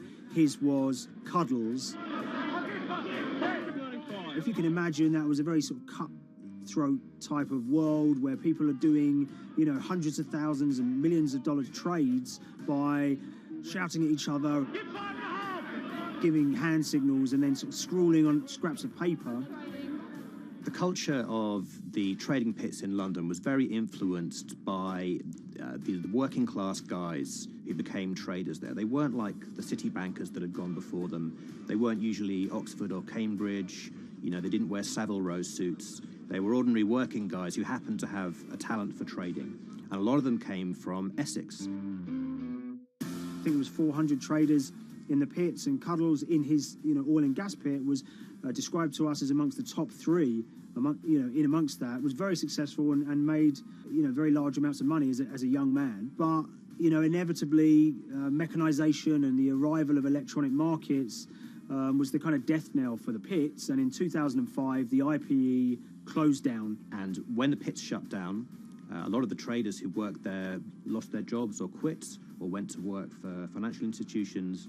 But Paul Commons decided to start his own trading collective out in Essex. Some of them are ex-pit guys, cut from the same cloth as him. Lots of them are actually sort of in their 20s, and they're his, you know, drinking buddy's son, or they're his own kids' friends from football. You know, they're young lads, hungry and ambitious, and he brings them into the fold. And fairly shortly, he's got, you know, maybe a dozen or so traders that they're independent, let's be clear, but they're all part of this collective.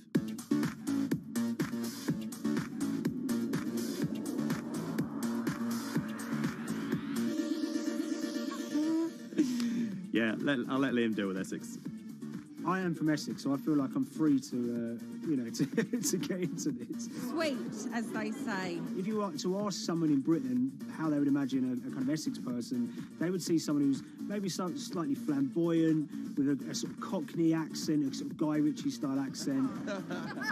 You know, not afraid to splash the cash, but it's probably pretty bright and has done well for themselves. Don't even make sense, does it? But, you know, these guys, they drove around very nice Rolls Royces and Bentleys. They went to places like Marbella on holiday. Thaden Boyce is a very wealthy place. You have to have considerable income to be able to afford to live in that village. It's a really nice place to live, and it's 20 minutes tube ride away from the city. Earlier in the summer, we have this lead, which is that there's this tiny firm called Vega Capital London, and they were the biggest winners from the biggest oil crash in history. You know, anyone that covers markets is going to be surprised about that. You know, you're thinking your BPs of the world or your Glencores, but it's this tiny firm. And one of the big challenges that we had was actually finding out who worked with Vega Capital. It wasn't immediately obvious, and at first we had absolutely no idea. If you go to the Vega Capital website, it says it's under construction. If you do basic online searching, it's very difficult to find anyone who's publicly connected to the company. So inevitably, we're incredibly curious at this point. Like, who the hell are these people? The more reporting we did, the more it became clear that this group were connected socially as well as professionally. They went to weddings together, they played golf together, they would go on holiday together. We found out that a number of them were members of the West Ham Supporters Club in London. A few of them started companies together, so you could see all the connections between them and start to see a distinct group emerging. And it really just was this kind of shock that, you know, this wasn't just like a hedge fund or a firm you'd never heard of. This was actually a group of buddies who all had the same experience on this day and had all made a huge amount of money. So if you're an oil trader, there's a number of different ways you can trade, and probably the most popular is WTI futures contracts. And it's basically a contract that says, I'm going to buy 1,000 barrels of oil from you at this point in the future, or I'm going to sell 1,000 barrels of oil to you at this point in the future. It's actually just a financial contract to gamble on to predict whether oil is going to go up or down. On the 20th of April in Essex, there had been signals for a while that this was going to be an exceptional day in oil markets. And we know that some of them arose early and started their trading in the early hours of the morning while it was still dark outside.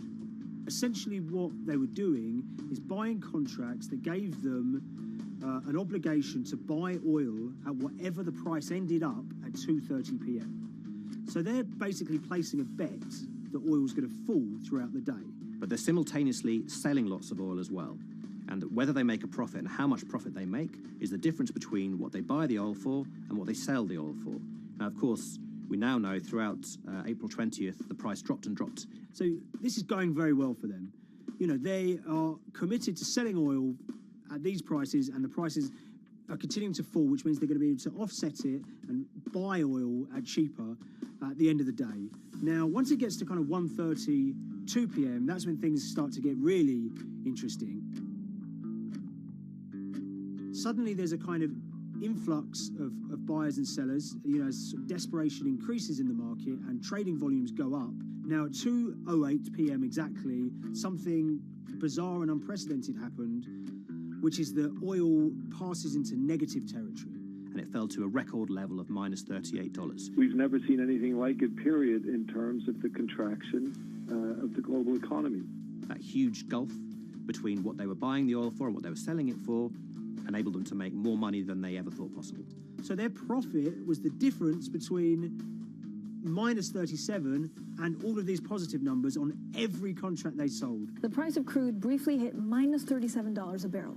For one group of traders operating from a small office, it was a very, very profitable day. It's important to remember this had never happened before in the history of oil trading. No one could have predicted it. I can't think of another example of where you enter a trade and you get paid on both sides. You get paid both to sell and to buy. It's unthinkable. One thing we know about the Cuddles Trading Arcade is that they were very comfortable taking large risks. And, you have to be clear, this was a large risk. Yeah, we spoke to oil traders, both people that know these guys and people that don't, and they all say that this is, incredibly risky. And that's actually what stops a lot of oil traders doing trading like this. They simply aren't willing to stomach the risk. But Cuddles and his friends were. So when the kind of final calculations came down, the group of the 9 most profitable traders made $660 million or thereabouts between them. I mean, if you can imagine, I think 3 or 4 of them made in excess of 100 million each. One of the astonishing things about this trade is that 2 of the individuals who made more than $100 million in a single day were in their 20s. One of them was 22 years old. Only a few years earlier, he'd been posting on his social media about doing teenage stuff with his mates in town and going to see girls and rap music. And here he is a few years later making $100 million in a single day's trading. When me and Liam discovered that, we couldn't believe it. We couldn't believe what we were seeing.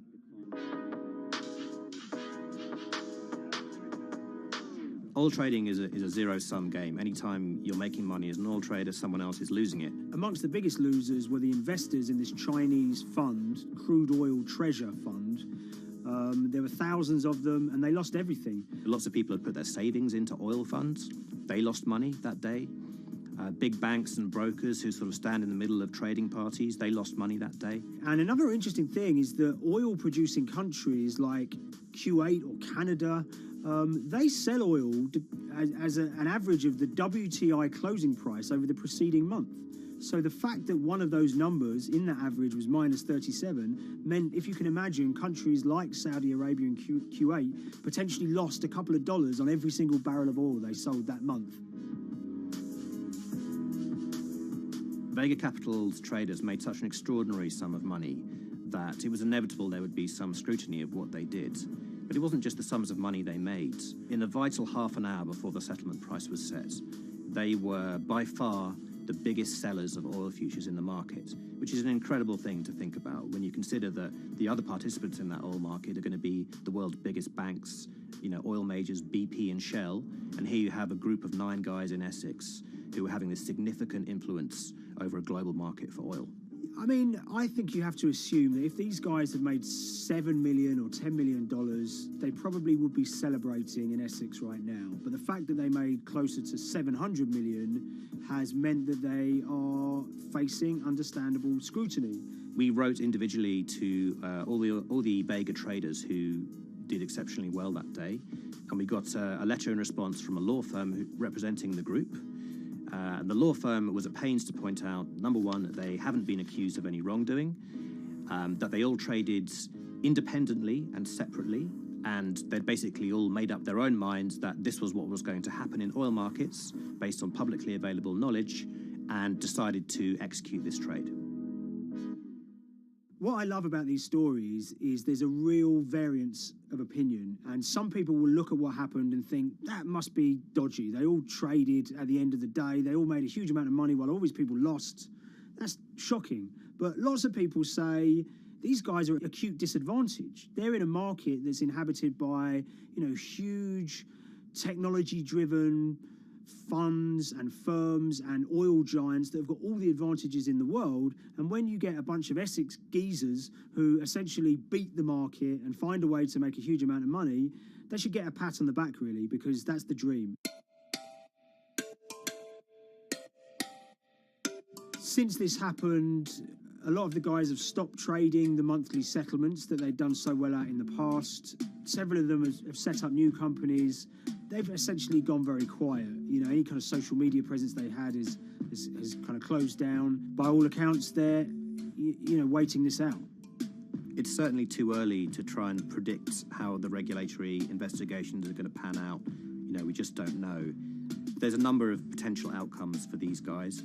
Potential punishments if there are any findings of manipulation against Vega or anyone affiliated with it might be you could be fined, you could be banned from trading, and in the most extreme cases there have even been criminal prosecutions in the past of people who have been found to have been manipulating the settlement and misconduct related to trade at settlement. There are other outcomes too. One obvious one is going to be that they're able to walk away from this life-changing trade with all the money that they made and celebrated as heroes in the trading community. That they'll go down as legends.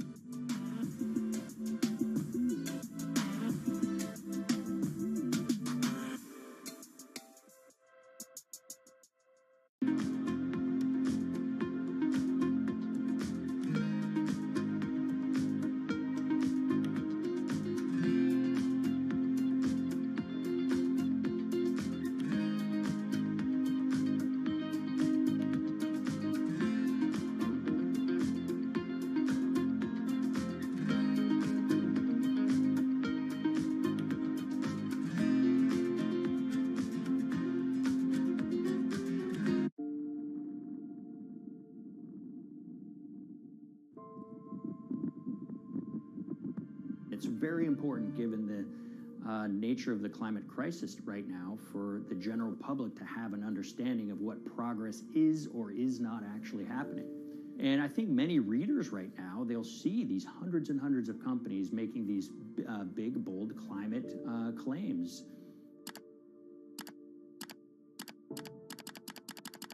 And they would be forgiven to think that we're well on our way to meeting the emission reduction trajectory we need to be on. And the reality of the matter is we're just not on that trajectory. And a key reason for this sort of disconnect is the use of offsets that aren't doing what they claim to be doing. We have a massive potential for sort of willful blindness. We can convince ourselves of things regardless of what the facts are. And so that's what tends to happen in these cases. It's not that anybody is setting out to commit climate fraud.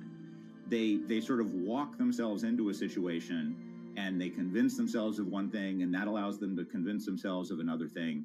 But at the end of the day, they're doing something that makes no sense at all.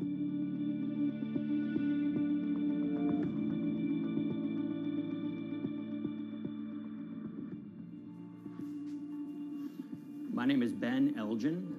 I wrote the story about how the billion-dollar market for carbon offsets is setting back the fight against climate change.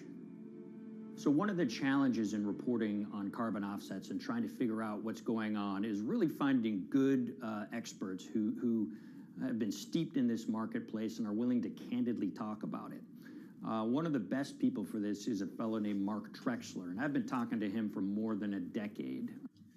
My name is Mark Trexler. I've worked in climate change for the last 30 years. I was actually hired by the World Resources Institute in Washington to work on the first carbon offset project in 1988. In terms of defining a carbon offset, one of the beauties, so to speak, of greenhouse gases, sort of the silver lining of greenhouse gases, when you put up a molecule of CO2 into the atmosphere, it can be anywhere in the planet in 7 days. And therefore, if there's an option to reduce emissions on the other side of the planet, and you can do that very cheaply as compared to doing it in your factory, for example, then why not pay that person, that factory on the other side of the planet to reduce their emissions? Then you are, in a sense, offsetting your emissions, and the atmosphere doesn't really see your emissions anymore. So carbon offsets have been around for quite some time, and they were actually key with these international climate agreements, such as the Kyoto Protocol, which mandated the wealthiest countries reduce their greenhouse gas emissions. The treaty was signed on the 11th of December, 1997. Decided. The business community in general saw carbon offsets as a huge opportunity to comply with whatever policies and measures might be coming down the pike on climate change much more cost effectively. We've seen a huge surge in companies making big proclamations about how they're going carbon neutral or zeroing out all of their carbon emissions. We're going to reduce our carbon footprint to net zero. Unilever is committing to net zero emissions. We can achieve a net zero emissions world. We began looking at these corporate claims of dramatically reduced emissions, and we noticed so many of these companies were using carbon offsets to achieve these aims. And as we began to look at the carbon offset projects themselves, what we found is that the environmental benefits claimed by these companies are not actually what they seem to be.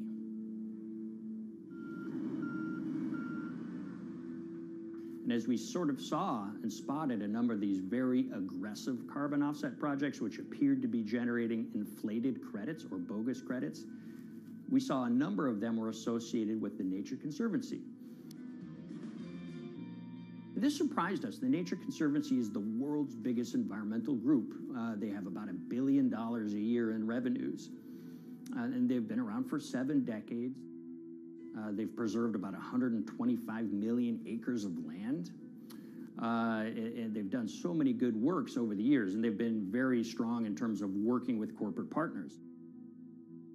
The Nature Conservancy has taken a different approach, a very pragmatic and pro-business approach. They will not go out and criticize a big polluter, but they're very happy to work with them.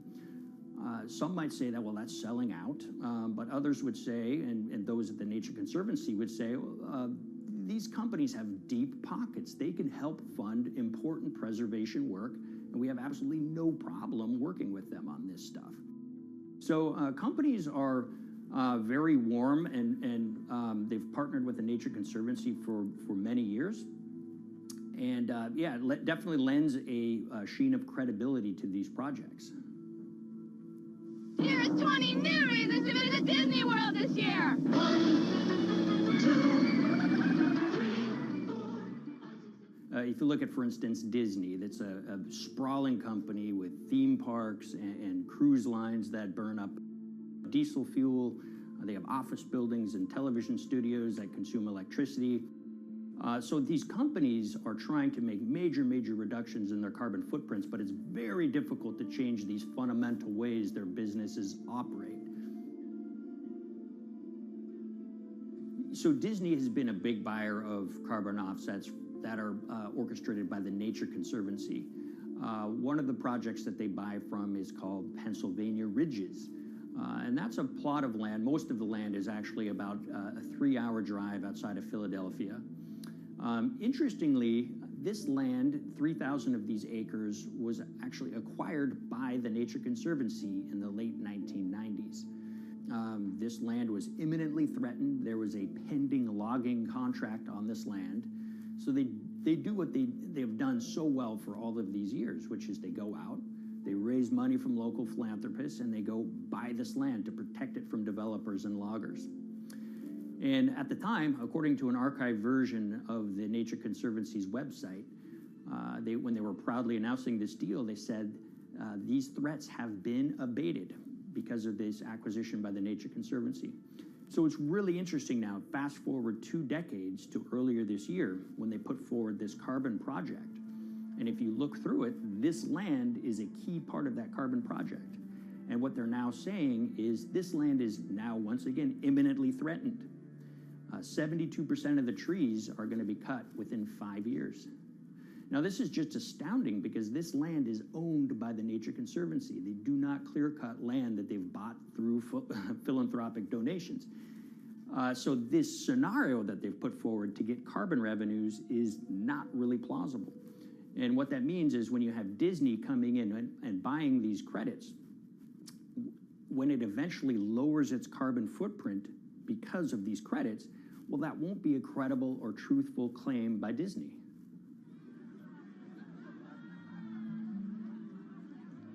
So this is an organization that truly understands the threat of the issue of climate change and is wanting to do its part to address this. However, in this situation, it just appears their drive, which they've had for decades, to increase the amount of revenues that it can use for land preservation work. Nature Conservancy and many others see that the carbon credits as a pot of money that they can tap into to further their own benevolent aims. But unfortunately, what this has resulted in is claims of climate progress that just aren't really happening. So the Nature Conservancy defends vigorously these deals, and they and others will say, look, our projects are just following the rules that these registries set up. So some would also put some of the blame on the registries themselves because they're setting up the rules which allow these vapid projects to get up and sold. So we've reached out to all of the companies we mentioned in this story, including Disney. They didn't want to be interviewed for this story, but they all told us that, look, we have to rely on the experts out there, and those experts, they say, are these carbon registries that have been set up. Most of these Nature Conservancy deals are set up and sold on this exchange. It's called the American Carbon Registry. Now, it's the oldest of these registries that allow voluntary carbon credits to be sold. They've been around since 1996. What these offset registries do is they set up rules, and any carbon offset project has to follow those rules. But there's this tension that's always there. If the rules are too strict, then it's going to be very hard for carbon offset projects to get up and running. So there's this balance going on where the registries want rules that attract projects, but they don't want it to be so strict where it will disincentivize projects from getting listed. One of the challenges with designing carbon offset systems is that there are normally two people at the table. You have buyers and you have sellers. And to some extent, you have policymakers, but you know, the buyers and the sellers are really the ones with the expertise, with the incentive to really participate hard, make a lot of things happen. And the challenge there is that both of them sort of want the same thing, or they're both happy with the same thing. They're happy with low-cost offsets and a lot of them, because that works for their business model.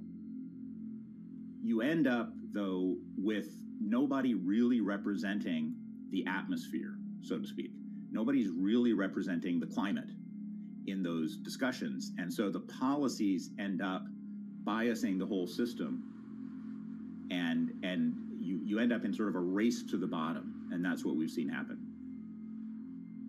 You know, when it comes specifically to the topic of carbon offsets, you know, I am a fan of carbon offsets in the sense that they can help mitigate climate change. They absolutely can. But, you know, if we're not going to do it correctly, in a way that actually does help mitigate climate change, then it's nothing but a distraction. And, after 30 years, you have to start wondering, is it really just a distraction? And that's really unfortunate, but that's where we are. Ultimately, what needs to happen is systemic change. We're sort of nibbling around the edges with some of these different things. We need to change how we produce energy. We need to change how we transport ourselves. We need to change what and how we eat. We need systemic change associated with transitioning to a low carbon economy. A lot of what we're doing today is not promoting systemic change. It's sort of trying to stick your thumb in the dike to preserve the current system. And at the end of the day, that can't really work.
The Hyperloop. There's a good chance you've heard the name by now.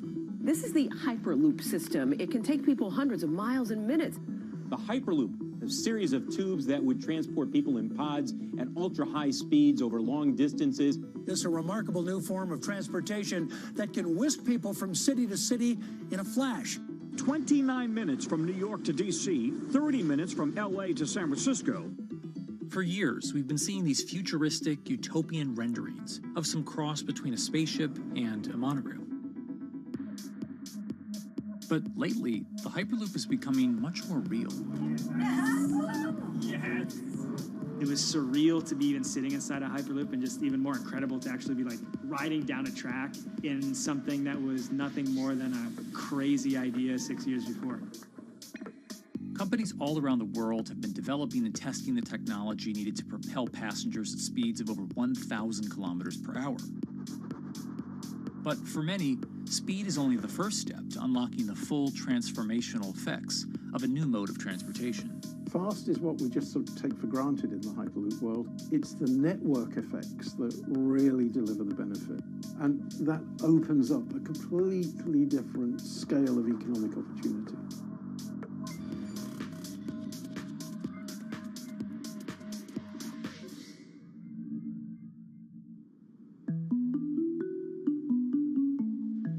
We've got planes, trains, automobiles, and boats for getting around Earth. But what if there was a fifth mode? And I have a name for it, which is called the Hyperloop. The Hyperloop? Hyperloop, yeah. In 2013, while riding high on the growing success of Tesla and SpaceX, entrepreneur Elon Musk released a white paper outlining the basic framework of the technology he called Hyperloop. The basic idea goes a little something like this. A tube reduces the air pressure to a near vacuum-like environment. A Hyperloop pod is then suspended in the tube, usually by magnetic levitation. The whole pod can then be propelled forward. Because there's no traditional friction sources like air resistance or rolling friction that would push back against the pod, the Hyperloop is able to move at incredibly high speeds and do so fairly efficiently. Despite its futuristic name, however, the general concept behind Hyperloop is actually pretty old. In fact, New York City's first attempt at an underground public transit system in the 1870s was based on a similar principle. The pneumatic transit system was short-lived, however, only stretching 1 block and topping out at a rather leisurely 10 miles per hour. While Elon would make some 21st century improvements to this concept and bestow a very 21st century name, he wouldn't end up pursuing the technology itself, instead electing to focus his efforts on something a little bit deeper, literally digging the requisite tunnels via his boring company. It would take another billionaire industrialist who dabbles in spaceflight. No, wait, not that one. Yeah, that's the one. After Richard Branson would make a large investment in the company Hyperloop One, it would be renamed to Virgin Hyperloop. What we've always been trying to do as a company is show that this technology could work, that it could be made safe, and that ultimately it's something that's happening in the next couple of years, not the next 20 years. Josh Geigel is the co-founder and CEO of Virgin Hyperloop. In a familiar tech startup story, he's seen the project go from a garage to a large-scale testing facility outside of Las Vegas. So we started building the first kind of Hyperloop system in 2016. We've done a lot of work, about 500 tests that we've done on that over the last 5 years. And what we realized that we need to do is take that technology, show that it can be commercial, so drive the cost down, improve the efficiency, improve the performance. But the key thing is, is actually making it approachable and safe for individuals. In order to do that, Josh, along with Virgin's head of passenger experience, Sarah Lucian, bravely volunteered to take the inaugural ride. What her and I were realizing is we're the first 2 people sitting in a Hyperloop. The only type of people that have gone through this environment are in spacesuits, and there we are in just normal clothes because of the system, the safety of what we've designed. 3, 2, 1, launch. And then once we started going, you felt a bit of acceleration. We accelerated a little bit harder than we would in commercial, be like a sports car.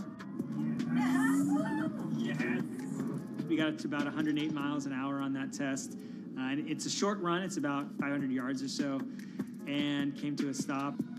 The test, lasting only about 20 seconds and covering only a quarter of a mile at just over 100 miles per hour, is a long way away from a true functioning Hyperloop.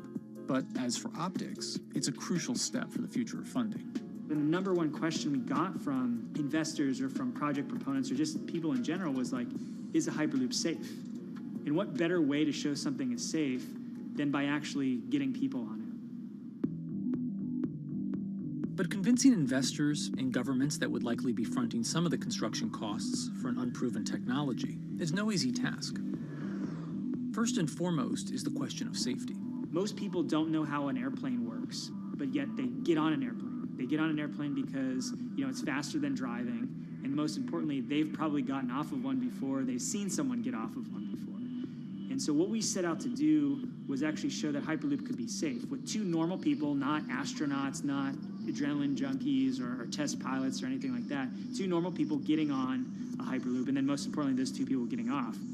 But beyond safety concerns, constructing Hyperloops will undoubtedly require a significant capital investment to the estimated tune of around $60 million per kilometer of track.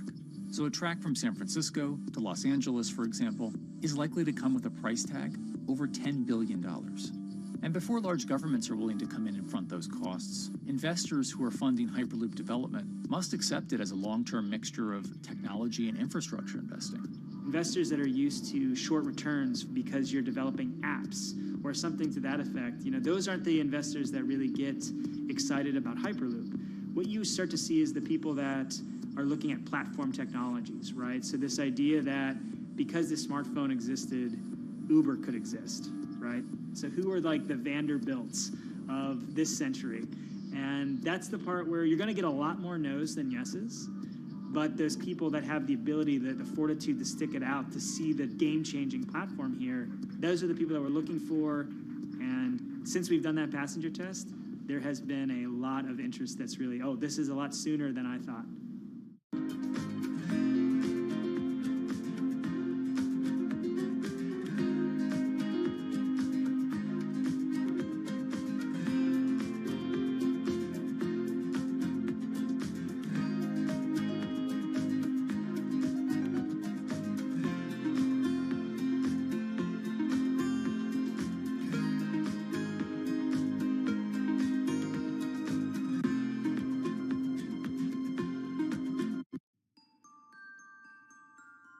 Envisioning the ripple effects of what Hyperloop could achieve, though, is fairly challenging at this stage of development. It's fast, yes, but for point-to-point travel, traditional maglev trains can move pretty fast as well. And outside of China, South Korea, and Japan, even those haven't seen much adoption elsewhere due to the high costs and questionable profitability.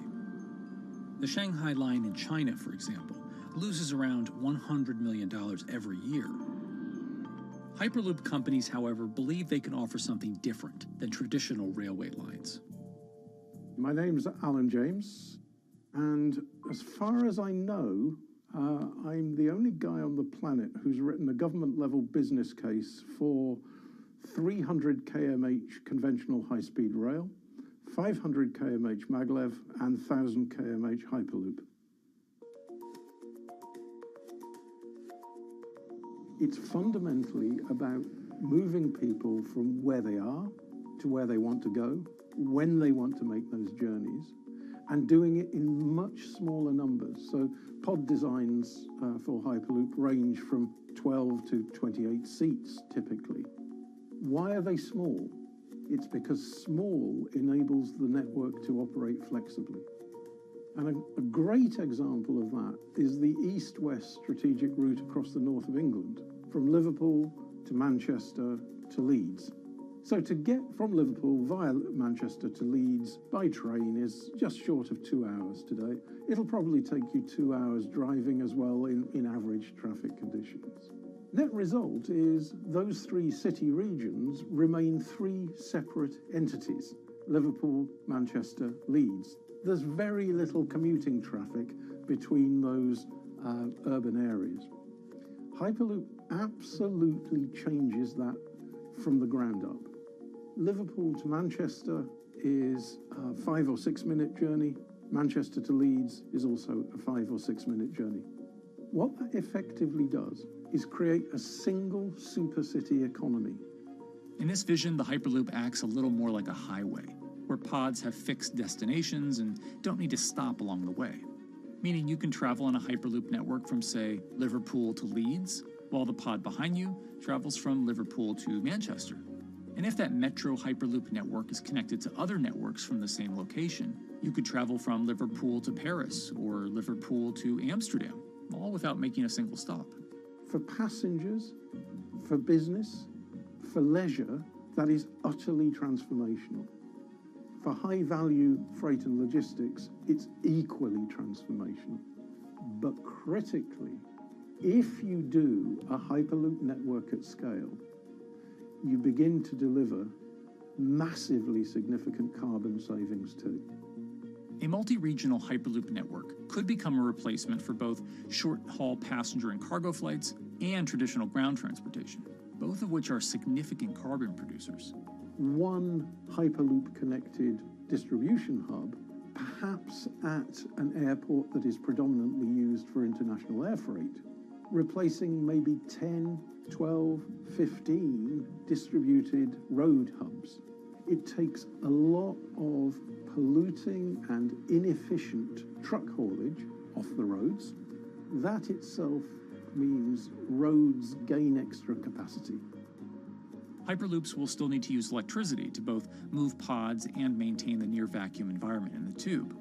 Proponents of the technology believe that this can be done by using renewable sources, including a combination of solar panels and battery technology that could be used along the Hyperloop itself.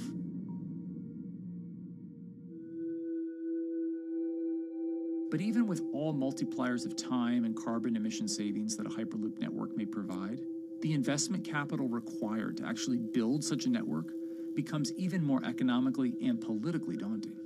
Committing doesn't mean spending billions on day one. Committing means, how do we phase it?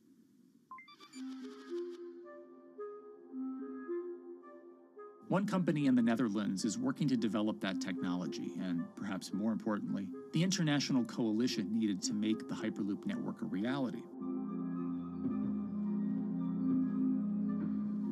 So we are here in Europe's first full-scale Hyperloop test facility, where we can already prove every conceptual technology of the Hyperloop.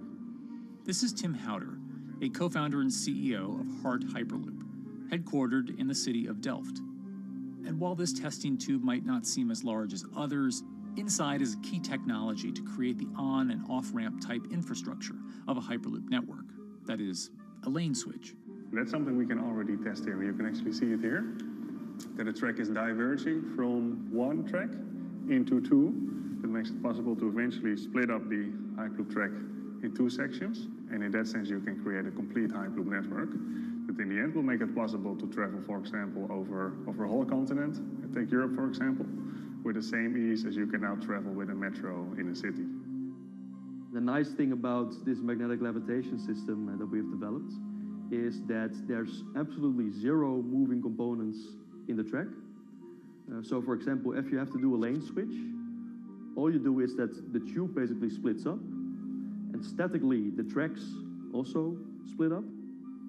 And whenever the vehicle enters a switch, it either pulls itself to the right with its magnets, or it pulls itself to the left with its magnets.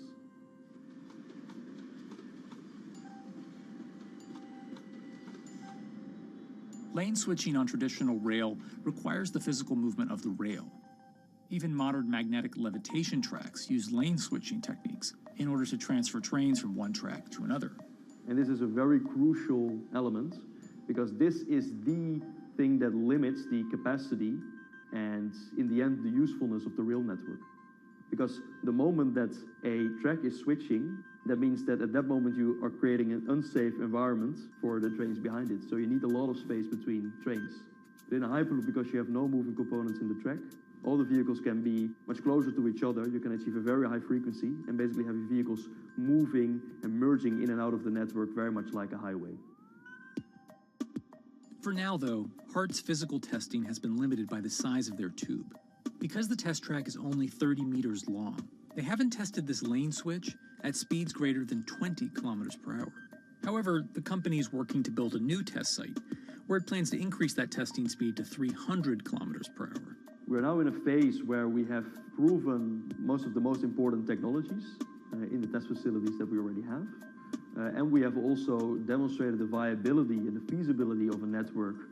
If you look at all the subsystems that it consists of, most of those are proven systems, already demonstrated in lab conditions.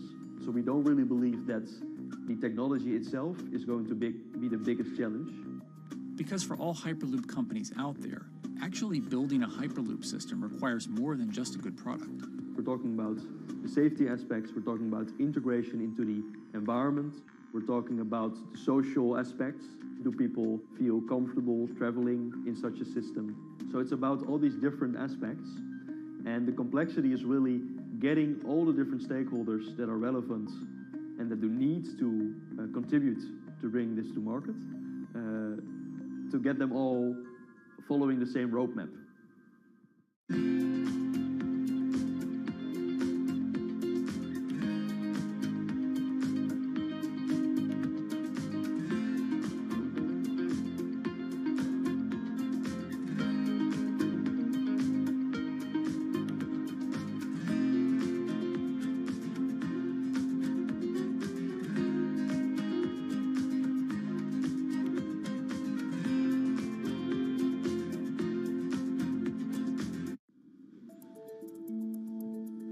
In order to help build this coalition of private and public interest in Hyperloop development, HART in 2018 partnered with other Hyperloop companies from Europe and Canada. The goal was to define, establish, and standardize the framework to regulate Hyperloop systems. Right now we are working with all the Hyperloop developers together in setting up the first, let's say, structure for starting the standards drafting. One of the most important goals for HART is interoperability, which is essentially making sure that different systems can communicate with each other. Interoperability is so important because what we want to achieve is actually have this seamless travel experience. So you don't want to end up, for example, going from Madrid to Paris and then switching because you need to use a different technology to get, for example, to Amsterdam. The idea being that as companies around Europe create the first commercial Hyperloop tracks between individual cities, one day those can all be connected to a larger network. Everyone that believes that Hyperloop is a future transport system also realizes that there is a need to have this network because that's where Hyperloop thrives. Hyperloop is such a huge project. It's definitely not something that you can do on your own or as a single company. So you need to do it with a lot of other companies. You need to have the governments. I think in that sense, the biggest challenge that we've encountered is to really get all the required parties together to take the steps in development and commercial implementation. HART's next plan is to build the European Hyperloop Center, an open testing facility which will include a 2.6-kilometer test track. And the company hopes to test travel speeds there at up to 700 kilometers per hour. Virgin Hyperloop is also racing to construct the first commercial Hyperloop route, with projects in various states of development in India, Saudi Arabia, and the United States. Recently, the company announced plans to build a Hyperloop certification center in West Virginia, which will include a 6-mile-long test track. Proving the technology here will be crucial if Hyperloop networks can find a home among infrastructure investments that the Biden administration hopes to make. The idea that there's multiple Hyperloop companies, I think, is a redeeming aspect in the business. People really want to see something happen, so having multiple people move forward is good for that. I was struck when Josh and Sarah rode the pod. 2 or 3 of the major outlets used the phrase, "We now have a new mode of transport." And although all of that technology had existed before those 2 human beings rode it, it was the moment at which those 2 human beings traveled that short distance down the tube that in popular imagination, Hyperloop became a mode of transport.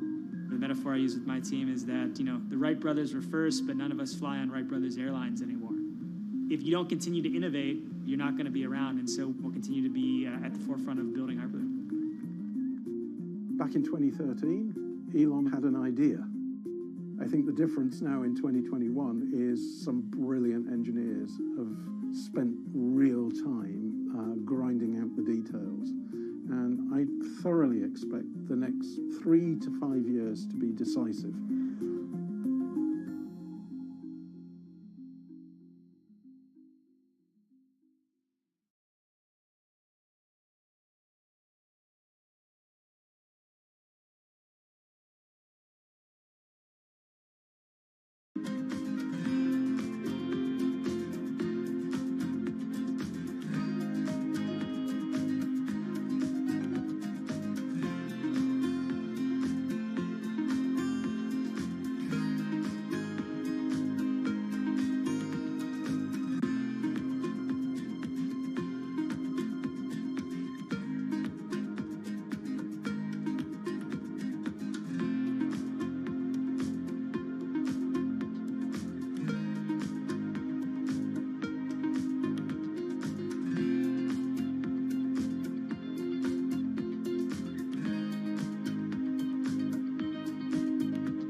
This week, how hydrogen can transform our energy usage. We'll look at why the universe's most abundant element could be a game changer in the climate revolution. Hydrogen technologies are not new. They are used in other sectors. We use them in space on our rockets. And we don't need the laws of physics to change to be able to use hydrogen on our planes. From iron ore to green hydrogen, one of Australia's richest men tells us about his pivot to sustainable energy. Let's take action. It's practical, it's implementable. Let's do it now. Plus, the hydrogen revolution. We'll speak with the CEO of Italian utilities firm Snam about his new book and how green hydrogen could be competitive within 5 years. Costs are coming down and people are waking up to the fact that it's the only way to decarbonize certain sectors. From Bloomberg's global headquarters in New York, I'm Kaylee Lyons, and this is Bloomberg Green.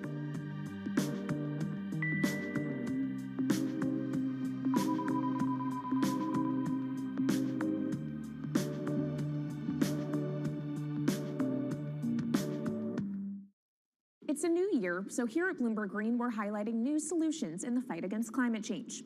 And one of those is as old as the universe itself, hydrogen. It's the simplest element around, but could well be a game changer when it comes to turning around our dependence on fossil fuels.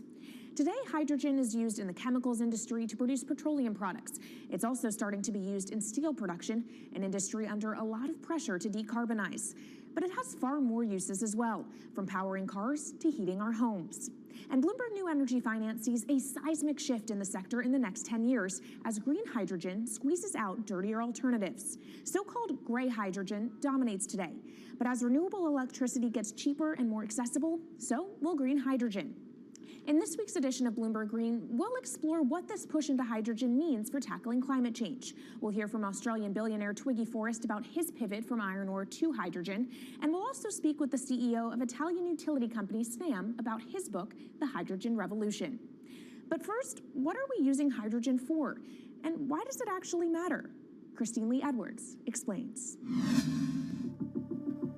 Hydrogen, the most plentiful element in the universe. On Earth, we find it mostly bonded to oxygen in the form of water, or in other gases known as hydrocarbons. Hydrogen gas, H2, burns hot and clean, making it an attractive tool in the race to net zero. But isolating hydrogen from other elements is no easy task. Today, the cheapest way to do this is via chemical processes that break up natural gas. This releases a lot of carbon dioxide. Another method is to use electricity to split water molecules in a process called electrolysis. Although there is no carbon byproduct, a lot of electricity is needed. And if this power comes from burning coal or gas, it negates the zero emissions goals of using hydrogen to begin with. Hydrogen produced in this way, powered by fossil fuels, is called gray hydrogen. If carbon capture and storage is used together with fossil fuels, then it becomes blue hydrogen. If nuclear power is used, it's called pink. And finally, green hydrogen is when it's produced via electrolysis and powered from renewable sources. This method is considered emissions-free. It's predicted that by the early 2030s, H2 made from renewables will be cheaper than that made from fossil fuels. But that hinges on the cost of electrolysis declining, which will be achieved through larger projects and an expansion of manufacturing. To be clear, vast amounts of H2 are already used today. Global production in 2018 totaled 117 million metric tons. This hydrogen is mostly used for its chemical properties, not as a source of energy, and very little of it is clean. Some sectors like steel could start using hydrogen for these chemical properties, replacing coal. Industries like cement and glass may also use hydrogen as a source of heat. Another advantage is its energy storage potential. It can be stored over long periods of time and used when more power needs to be added to the grid. It also could hold an advantage over batteries in heavy transport and shipping. The promise of hydrogen for energy has been around since at least 1874, when Jules Verne wrote about it in his book, The Mysterious Island. But the future of hydrogen will depend on policy. Countries with net zero targets, carbon pricing, and hydrogen strategies with investment mechanisms are likely to see the highest H2 demand.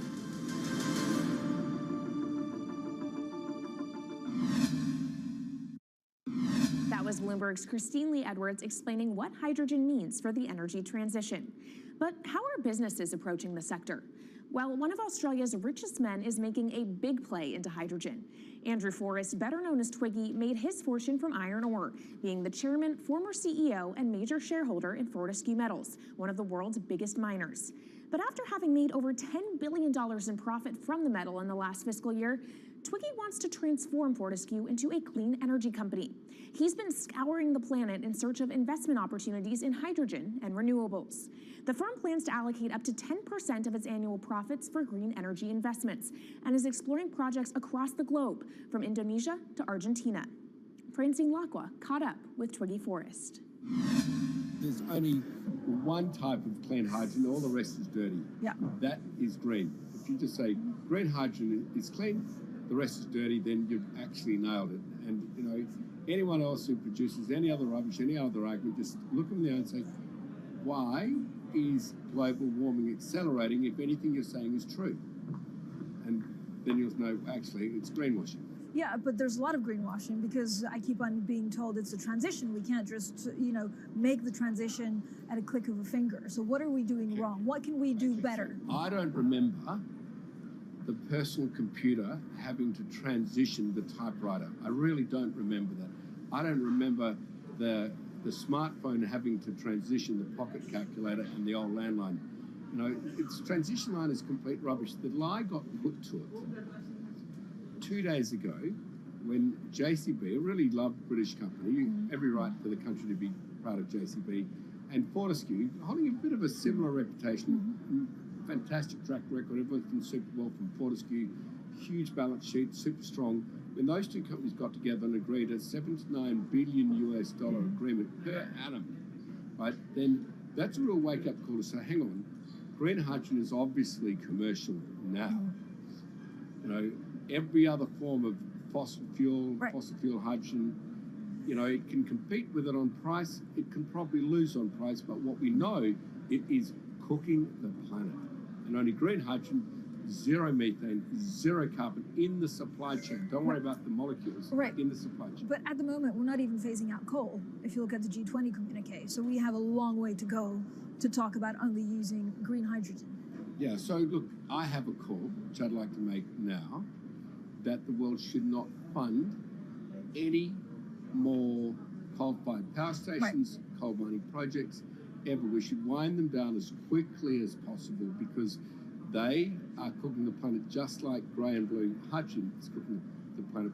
Yeah. You know, hydrogen, which is not made from renewable electricity, is releasing 10 to 16 times more carbon, let alone the methane, which is worse, than it is hydrogen. So we've just got to stop doing things which are self-harming under the guise of greenwashing. So why are leaders so slow? Even if you look at the appetite for ESG investments, they're growing exponentially, so are emissions. So where are we allocating capital? Okay, so take the recent G20. There's probably a reason why there wasn't strong action coming out of the G20 because people were not aware that major transactions between large companies were taking place now on green hydrogen, that actually this pollution-free all the way to the supply chain fuel was now being transacted at multi-billion-dollar scale. If they'd known that, I don't believe any sovereign leader or any energy minister or climate change minister could not take ultra seriously that green hydrogen is now here to stay. It's broken through. History has been made. It will never go back. Okay, what is the one thing that you would tell leaders today and business leaders? How do we transition faster than what we are now because we're at real risk of missing our targets? Oh, so that's really simple. You stop funding, you stop subsidizing, you stop using money into fossil fuels. It could be carbon sequestration, it could be fuel rebates, it could be anything. Hundreds of billions of dollars getting ashed while we ash the planet on fossil fuel subsidies. Because we haven't had that renewable electricity, we haven't had that green hydrogen, we've kind of been pushed down. It's all sorts of excuses. Oh, it'll never be commercial, it'll never be supplied in the quantities we need it, you know, blah, blah, blah. Now we know, let's take action. It's practical, it's implementable, let's do it now. Okay, if we do it now, is there going to be a shock to the energy system? Is there going to be a shock actually to economically? And is it worth, not talking about transition, just going from A to B? Yeah, it's a fantastic question. A to B is the solution. Let fossil fuels do what fossil fuels do. just burn their coal, burn their oil, burn the gas. At least they're pumping up carbon and methane into the atmosphere honestly. Well, not that honest because they don't measure methane, which is 90 times worse than carbon. But at least the carbon is being done honestly. Encourage the green hydrogen sector to come in really fast. Okay, it's there. There's renewable power all over the world. We now know how to make electrolyzers much cheaper, like 25% of the original cost. We know how to do that now. We don't have an excuse to get into it. Does it need to be cheaper than oil and fossil fuel for it to be viable worldwide? Well, right now it is. Okay, so let's just swallow that bit of financial data. Right now it is cheaper, and it's getting more cheap. It's the only fuel you know Mr. Force, which is declining in value. You don't have enough of it, right, to power the world. Yes, that's only because we haven't had policies to support it. If we had policies to support it 5-10 years ago, it would be everywhere. You'd see the global warming budget start to come down. Yeah. Now, we've got 5 or 10 years to make a huge difference. I need policy leaders all over the world to appreciate now, okay, big business is transacting with green hydrogen in multi-billion-dollar agreements. We now know it's here and it's here to stay. Let's spread it everywhere. Coming up on the program, the hydrogen revolution. We'll speak with the CEO of Italian utility firm Snam about his new book and why he thinks green hydrogen will be competitive in just 5 years.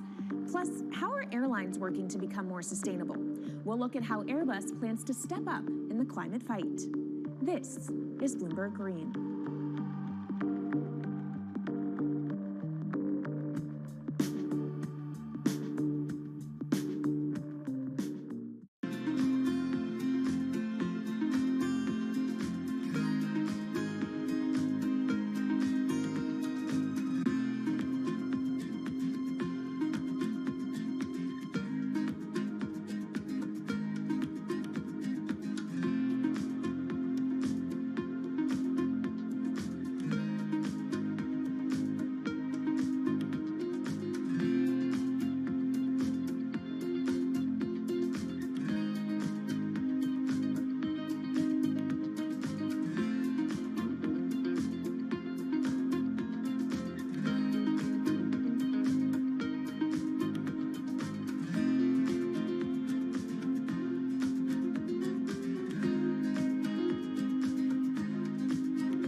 From Bloomberg's world headquarters in New York, I'm Kaylee Lines, and this is Bloomberg Green. What will the world look like in 2050? Will global temperatures have stabilized, electric vehicles be abundant, and solar and wind power homes around the world? According to Marco Alvera, the CEO of Italian energy company Snam, that vision of the future could be a reality. And he says that hydrogen will pave its way. As he tells it in his new book, The Hydrogen Revolution, Alvera's moment of reckoning came in November 2018 when he tasked the Snam Scenarios team with studying how Europe could reduce its CO2 emissions to zero by 2050. Looking through the results of the study, Alvera said he was struck by how much hydrogen was in Europe's energy mix by that year. Beyond the abundance of hydrogen, the Snam model also predicted that it would be the cheapest form of decarbonized energy for many sectors, and that it could be cheaper than today's prices for oil, coal, and nuclear power. Our Maria Tadeo spoke with Alvera at COP26. it's happening all very fast. We see the cost of hydrogen coming down a lot. Hydrogen will play a big role in the energy mix. I don't know if it's going to be 15 or 25% of a fully decarbonized energy system, but it's going to be big. Costs are coming down, and people are waking up to the fact that it's the only way to decarbonize certain sectors, the so-called hard-to-abate sectors. And you say it's the only way and the costs are coming down. Where do you see prices moving? Because a lot of the reticence at times has to do with the pricing, that some argue, well, it's still not the cheapest option on the market. So when I was first working in hydrogen in 2004, it was costing $1,000 per megawatt hour. 2010, 600. Today, 100, and we see it going down to 50 in 5 years' time, and to going down to $25 per megawatt hour in the next 10 years or so, which is a quarter of where it is today. That's really because renewable energy, and we're talking green hydrogen here, renewable energy costs are falling, but the cost of making the electrolyzer, which is the kit that you use to convert solar or wind energy and water into hydrogen, the cost of this kit is falling a lot because it doesn't really exist on an industrial scale. So as we build up capacity, we industrialize it, we standardize it, and we squeeze costs out. That's really the cost trajectory. And for that, of course, you need demand, however, for governments and also institutions to kind of buy into this idea that it is the future and we want to invest and create infrastructure. What are they telling you? When you speak to governments, when you speak to officials, are they keen on this? They're very keen. So the Department of Energy shares our view in the States of getting to below $1 a kilo, which is $25 a megawatt hour. The European Union has a hydrogen strategy, which is very clear, and several member states have the same. Chile wants to export a lot of hydrogen. China's big on hydrogen. Australia's very big on hydrogen. Japan is blending already hydrogen. So I would say the world is now really focused on this because it's the only way to store energy for a long period of time economically is to convert it into either a liquid or a gas. And of course, you talk about the price, but the other big component is the volume. You know, how big can you go? Where do you see that on a time scale? So wherever it's sunny or windy, you can produce very cheap hydrogen eventually. And so compared to oil and gas, which are concentrated in few parts of the world, it's going to be very democratic from that point of view. So every sunny place, every desert, every ocean wind can be turned into hydrogen that we can put on ships, in pipes, and really start trading it around the world. So it's going to happen a lot faster than a lot of people think. So, and when you say a lot faster, what is that in time? As I said, $50, which is essentially oil parity within 5 years. And then, depending on how quickly we ramp it up after that, we could get to $25, which is coal parity before the end of the decade. And in big scale. In big scale, because once you get to coal parity, that's the only way we're going to get China and India to stop burning new coal. We have businesses in China and in India, and I see a lot of hydrogen development, a lot of renewable development in both countries. The India announcement was incredibly strong on 2030. Some people were upset about the 2017 net zero deadline, but when it comes to 30, he announced a big commitment to get to 50% renewables. Were you surprised by it? I was surprised that they would make it so explicit, and even the net zero is a big thing for them. And so I think it will happen faster than 2070 because of the falling cost of renewable and hydrogen. India's burning 80 gigawatt of oil, of diesel, to keep the lights on. So there's an immediate opportunity there, and we're very interested in working that country. And with regards to China, perhaps the fact that we haven't really seen them active, I guess the diplomats are working on this, but we haven't really seen the leadership. It's going to be technology, it's going to be industry. I think China has committed to a net zero, which is very important. At the G20, China was clearly behind the 1.5 degrees. So I think a lot has been achieved between the G20 and COP, and I think what's really important is to see in the coming years how quick. It's in our hands to make part of this happen in 5 years, or it could otherwise happen in 15, 20 years. It's about building the project. The capital is there. We saw how many trillions of dollars are already committed. What's missing is really the projects, and that's where companies like us step in. Marco Alvera, CEO of SNAM there, speaking with our Maria Tadeo. Let's turn now to the aviation industry. It's a big contributor to global greenhouse gas emissions, and it's under pressure to change that. In October, the International Air Transport Association, a trade body representing airlines, approved a target of achieving net zero emissions by 2050. To achieve that, many airlines in the US and Europe are looking to buy sustainable aviation fuel made from renewable sources like used vegetable oil. Initiatives like these are pushing plane makers to come up with some radical new aircraft that will eventually cater to our growing appetite for travel without hurting the environment. We took a look at how Airbus, the world's #2 aircraft manufacturer, is stepping up to the challenge. How long until we can fly emission-free? Airbus says it's more confident by the day it can be done by its 2035 target. Airbus's CEO spoke about its ambitions for hydrogen-powered planes at the company's summit in France. The physics works.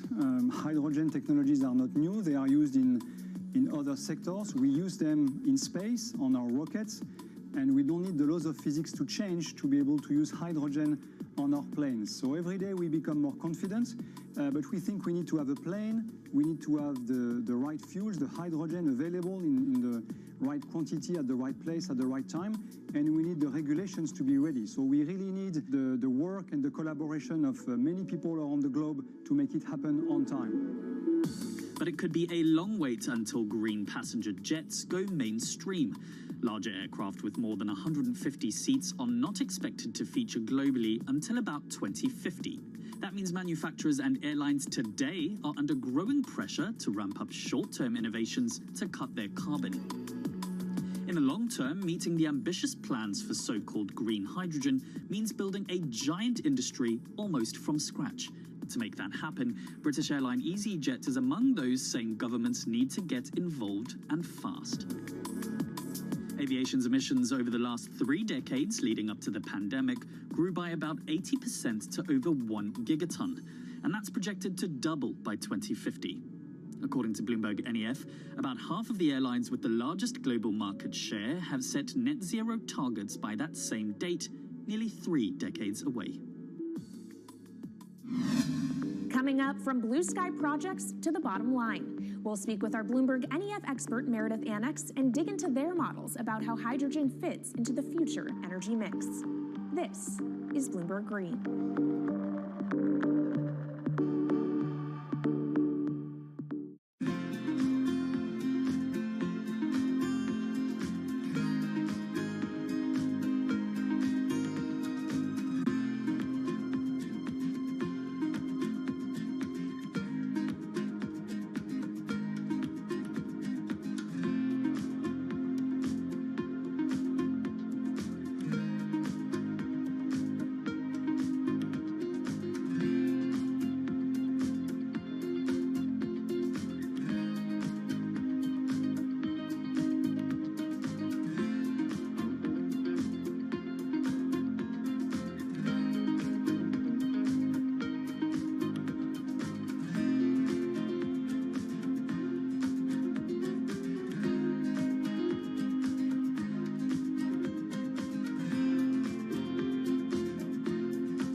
From Bloomberg's world headquarters in New York, I'm Kaylee Lyons, and this is Bloomberg Green.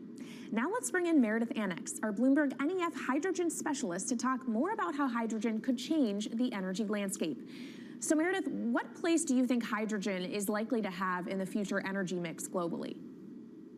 Hydrogen's this incredible solution for us as we look to decarbonize because it's a perfect solution in areas that are hard to electrify. So where we like to think about hydrogen playing a role, it's in things like heavy industry, especially where you need a feedstock as well as energy source, and in things like dispatchable power, long-haul transport, maybe even shipping and aviation. That sounds great that it can be used for such diverse industries. At the end of the day, though, how much is this going to cost? Well, that's the amazing thing about hydrogen, because depending on how you make it, it can actually see significant cost declines in the future. So when we're talking about clean hydrogen, we usually mean green hydrogen produced from renewable electricity. And in that case, your hydrogen is almost as cheap as the renewables that are used to make it. So if you're in a place with really good renewable resources, you'll be able to have cheaper hydrogen. But even in places with less good resources, we think that hydrogen can be cheaper than $1 per kilogram, which is the price of unabated hydrogen today, and around $8 per million BTUs for those who prefer to think in energy units. And that can be achieved anywhere in the world by 2050, we believe. All right, so let's talk about kind of the pros and cons list. I don't know where cost fits into that, but what are the advantages to hydrogen over other renewables, and then what are the drawbacks? Yeah, main advantage is the fact that hydrogen can serve roles that electrons struggle with.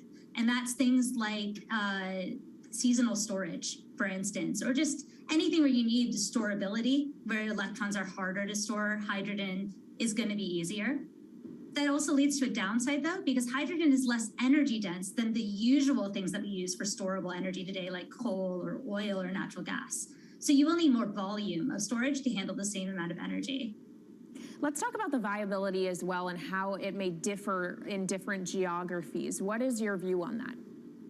Yeah, so for green hydrogen, again, from renewable electricity, really places with the best renewable resources, things like Latin America or the Middle East, even Southern Europe, have really, really good potential for producing hydrogen. And then when you're looking at blue hydrogen, which is produced from natural gas or coal with carbon capture and storage, we do see that becoming more expensive than green hydrogen in the future, especially as renewable electricity costs come down. But that can be a viable option in places like the US Gulf Coast or Russia, where you've got good geological storage for the carbon, as well as ample natural gas that's quite cheap.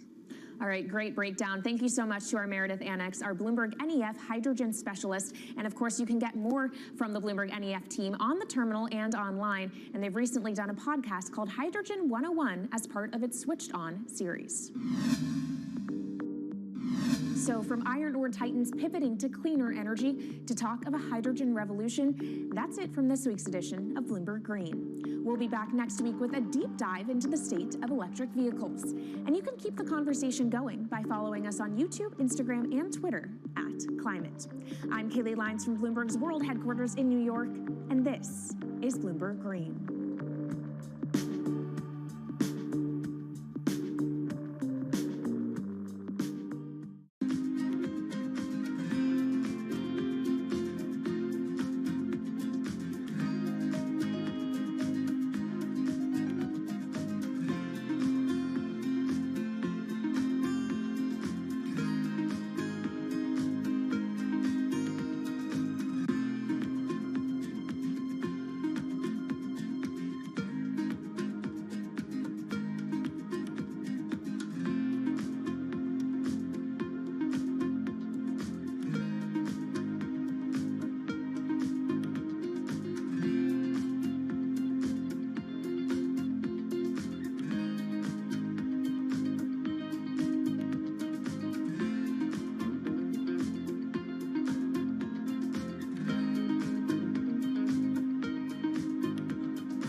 This is Bloomberg Business Week.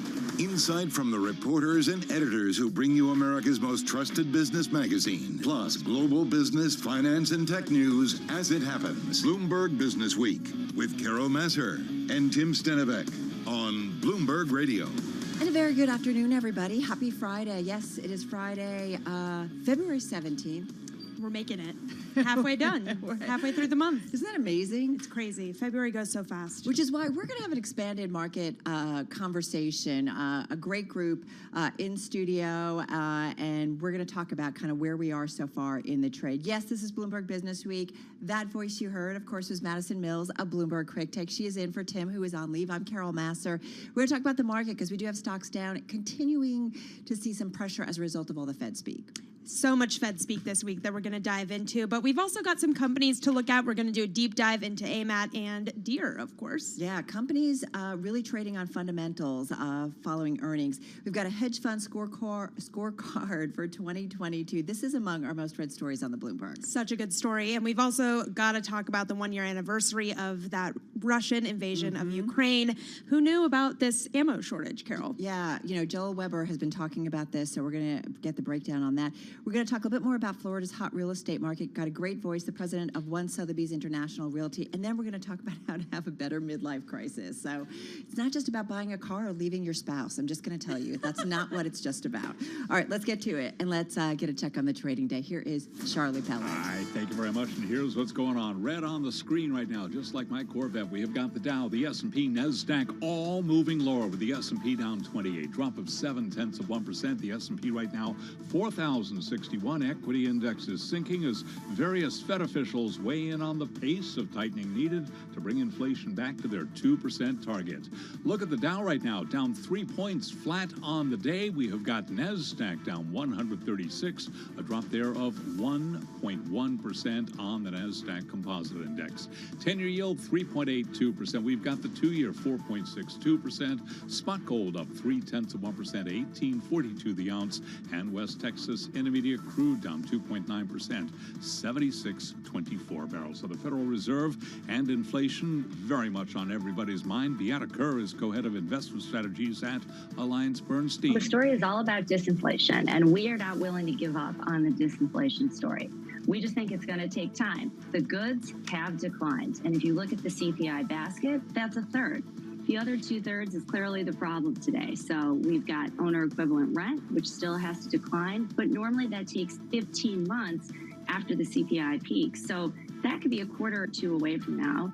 AMC Networks executive chairman James Dolan says he is open to a strategic transaction as his company's shares soar after posting fourth quarter results that beat Wall Street's expectations. AMC Network shares, they're up right now by 29.1%. AutoNation expects prices for new and used cars to decline this year as manufacturers crank up volumes and offer more incentives to price-sensitive buyers. AutoNation shares, they're up now by 10.3%. Again, recapping here, we've got the Dow just turning higher, up 5 now, little changed. S&P down 0.7, 10-year yield 3.82%. And that is a Bloomberg Business Flash. All right, Charlie Pellet, thank you so much. All right, guys, let's get to it, and let's get to the market drivers report. Let's set your Business Week agenda on TGIF. It is Friday, and joining us in studio, a great duo. We're talking about Kriti Gupta. She is, of course, anchor and markets correspondent here at Bloomberg in our Interactive Broker studio, along with Abigail Doolittle, markets reporter at Bloomberg News. Kriti, kick it off with the trade today. We're down on the equity trade. We are down on the equity trade. Looking at S&P 500, that's down about 0.7%. Seeing some real underperformance in the NASDAQ, down about 1.2%. To be fair, it is on low volume. This is pretty normal. Like low volume all week? It feels like we keep saying that. We have. We have definitely seen low volume, especially on the down days, but I think across the board, but definitely on the down days, which I think is interesting. It's important to also keep in mind that, look, we're going into a holiday weekend. It's a long weekend. It is completely normal for people to kind of check out on a Friday and also to sell out and cash out of the markets as well. And I think that's kind of mostly what you're seeing today. It's nothing I would feel like is a very macro story. Fundamentally, though, if you want to assign one, simply the fact that people are saying is 50 basis points back on the table, I think that's something that is re-entering the conversation.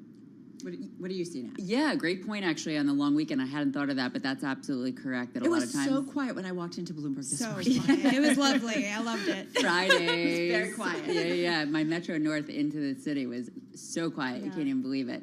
But yeah, so, a lot of times into these long weekends, you will see some down trade, a little bit of, profit taking or taking positions off ahead of the weekend. That's more of the day trading type of thing. But yeah, to the point of low volume, that's been the case. I think that what we're seeing here is we have this big rally on the year. Since that hot jobs report 2 Fridays ago, we're basically on the S&P 500 down a little bit more than 1%. We then had Fed Chair Jay Powell and his comments with David Rubenstein, CPI, retail sales, and PPI. Net, I think you have markets really doing a lot of digestion. That was this week. Yeah, it's unbelievable. I mean, was just thinking that this David year, talked with Jay Powell. I thought it was like, no, it was this week. I think it was last week. Okay. But even so, it feels like it was like a year this ago. week. Yeah, and then all these other Fed speakers this week. I mean, this is when we've really seen this Fed talk, these officials floating 50 basis points. I don't even think if it matters whether they're talking about that they supported it in the last meeting or their forward meeting. I think that they're just trying to see how does the market react. But net, the uptrend on the year is holding. So I think that we're seeing some healthy consolidation. Does this mean that the stock market is ready to kind of get in line with the bond market and get in line with the Fed? Do you see that? So, it's so funny. That's a great question because there's this old idea that the bond traders, credit traders are so much smarter than equity traders and the equity I heard people. Jonathan Farrow on Surveillance kind of debating that. Well, I think now, more recently, and I think a part of this has to do with the fact that the lack of liquidity in the bond market, sometimes the stock market is faster because those traders can get to the move.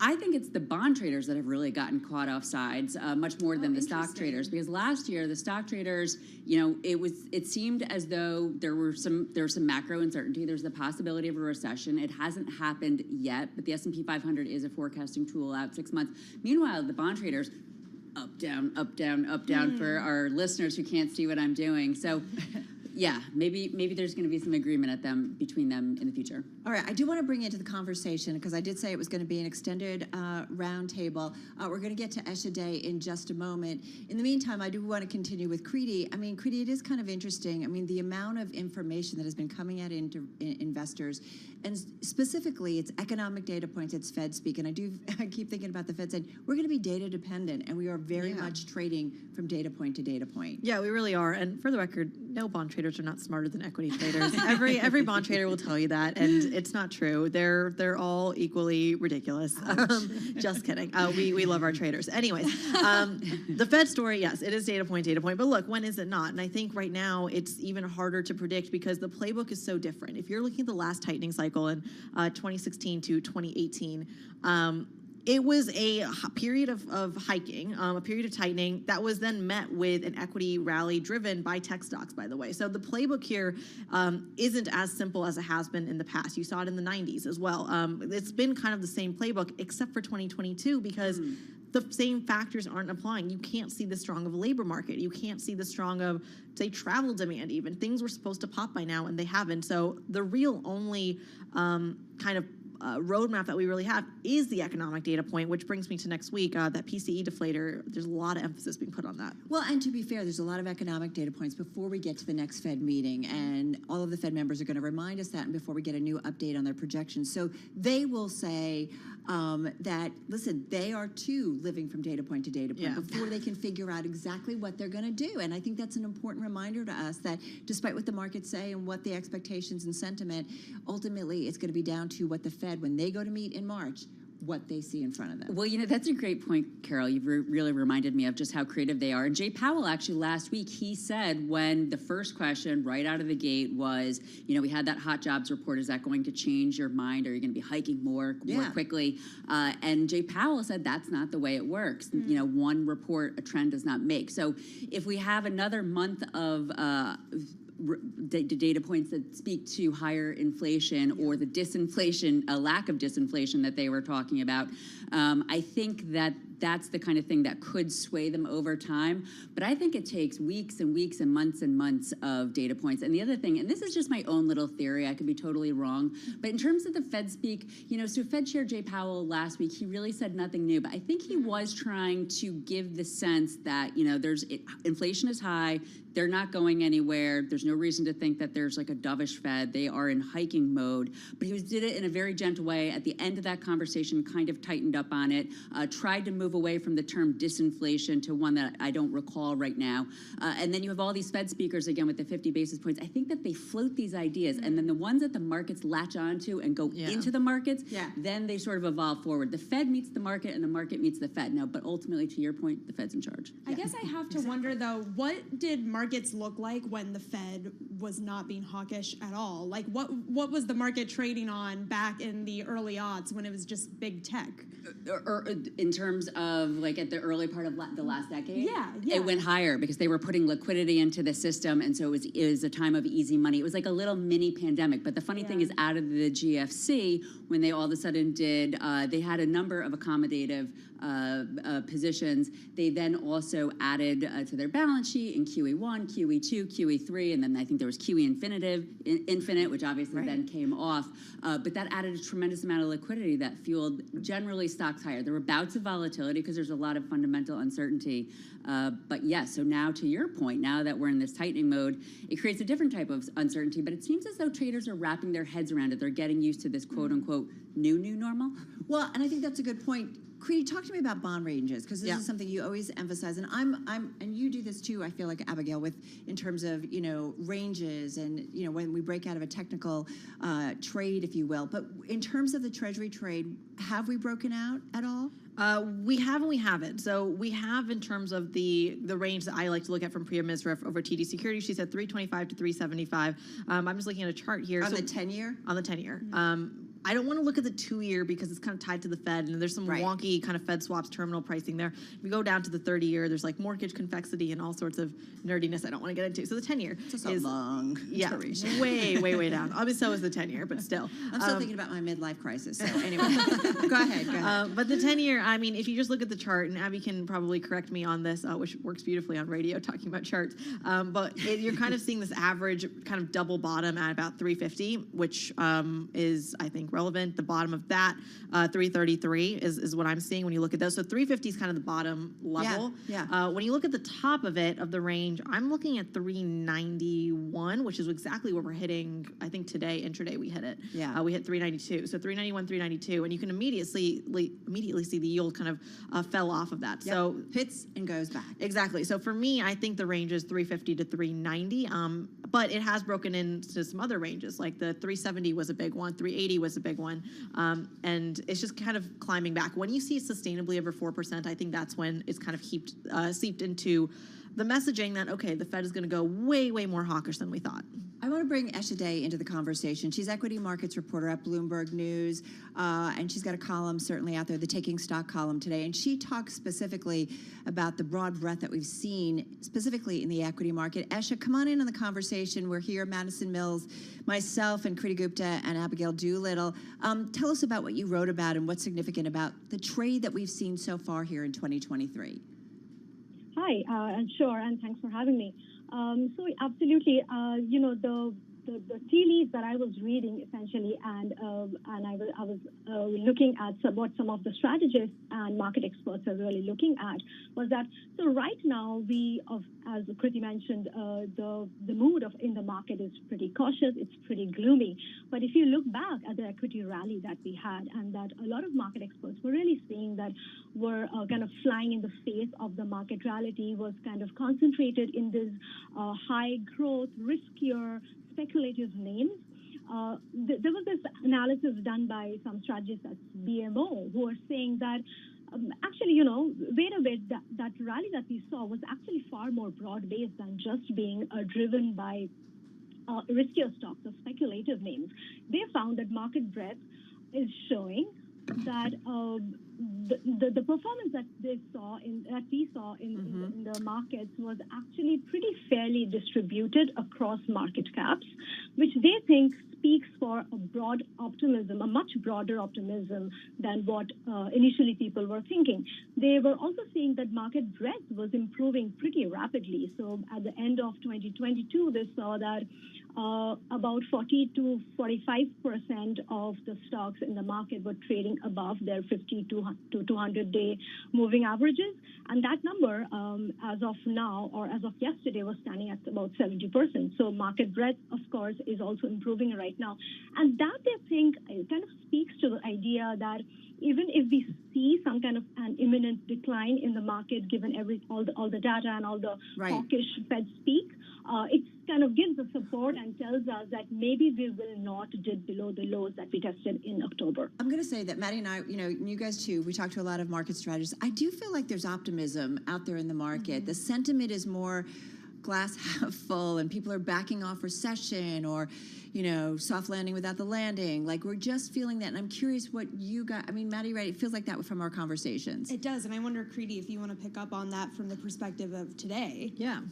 I mean, look, I think there's always going to be a lot of doom and gloom out there, but I think one of the biggest tailwinds for the equity market, and Abby's going to have to correct me if I'm wrong on this, is the fact that a lot of people are saying that the 2022 kind of carnage that we saw in the equity market specifically, the bond market's a little bit different just because it was kind of tied at the hip to the Fed, but the equity market, if you were pricing in a no landing scenario or even a soft landing, that market crash, for lack of a better term, was way overdone. And it's something that, I mean, is pretty natural when you remember from the conversation 6 months ago, the idea was quite simple. The Fed is going to make a policy mistake. They're going to over-tighten. They're going to mess up in some way. And on top of that bonus, they were late to the game.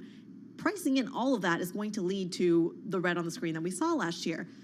Fast forward a couple weeks to right now, no one is saying we're going to hit a hard landing anymore. Not really. Right. There is still that risk. No one's talking about a Fed policy mistake. No one's talking about a lack of credibility. They're talking about a soft landing or no landing. Those are your options. And from that perspective, it's pretty exciting. CEOs we talk to, it's all about, they're not really talking recession. They're talking about, man, I wish I could get more workers. Abby, interesting. Well, it's really interesting because a lot of times the contrarian position turns out to be the right position. So to your point, Kriti, everybody last year was overly bearish for much of the year. It was a brutal year, but it followed right into the fall, into November, into December. Meanwhile, right now, it looks like October could be a low for the selling that we had seen. And to your point, Carol, on sentiment, I'm looking at the AAII bull-bear spread. Now, for all of 22, I wish everybody could see this chart, it was down. The bears were very much in charge of that sentiment. Now, for the last 2 weeks, it's been higher, suggesting that people are open to the idea that maybe this year isn't going to be so bad because of the possibility that it's going to be a soft landing or just no landing at all. And relative to the breadth, Esha, this is Abigail Doolittle, I'm just really curious to know, did they talk much about the advanced decline line? Because it's really interesting. Last year, the advanced decline, there were so many more decliners than advancers, but now we have more advancers than decliners. We can't answer it because we're running out of time. We're going to go to Twitter and maybe answer it. We got to run. Love it, love it, love it, which just shows there's just so much to say about today's market environment. Our thanks to Abigail Doolittle, markets reporter at Bloomberg, Kriti Gupta, anchored markets correspondent, Esha Day, equity markets reporter at Bloomberg News. This is Bloomberg.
updates, headlines, and breaking news 24 hours a day at Bloomberg.com, on Bloomberg Television, and the Bloomberg Business app. This is a Bloomberg Business Flash.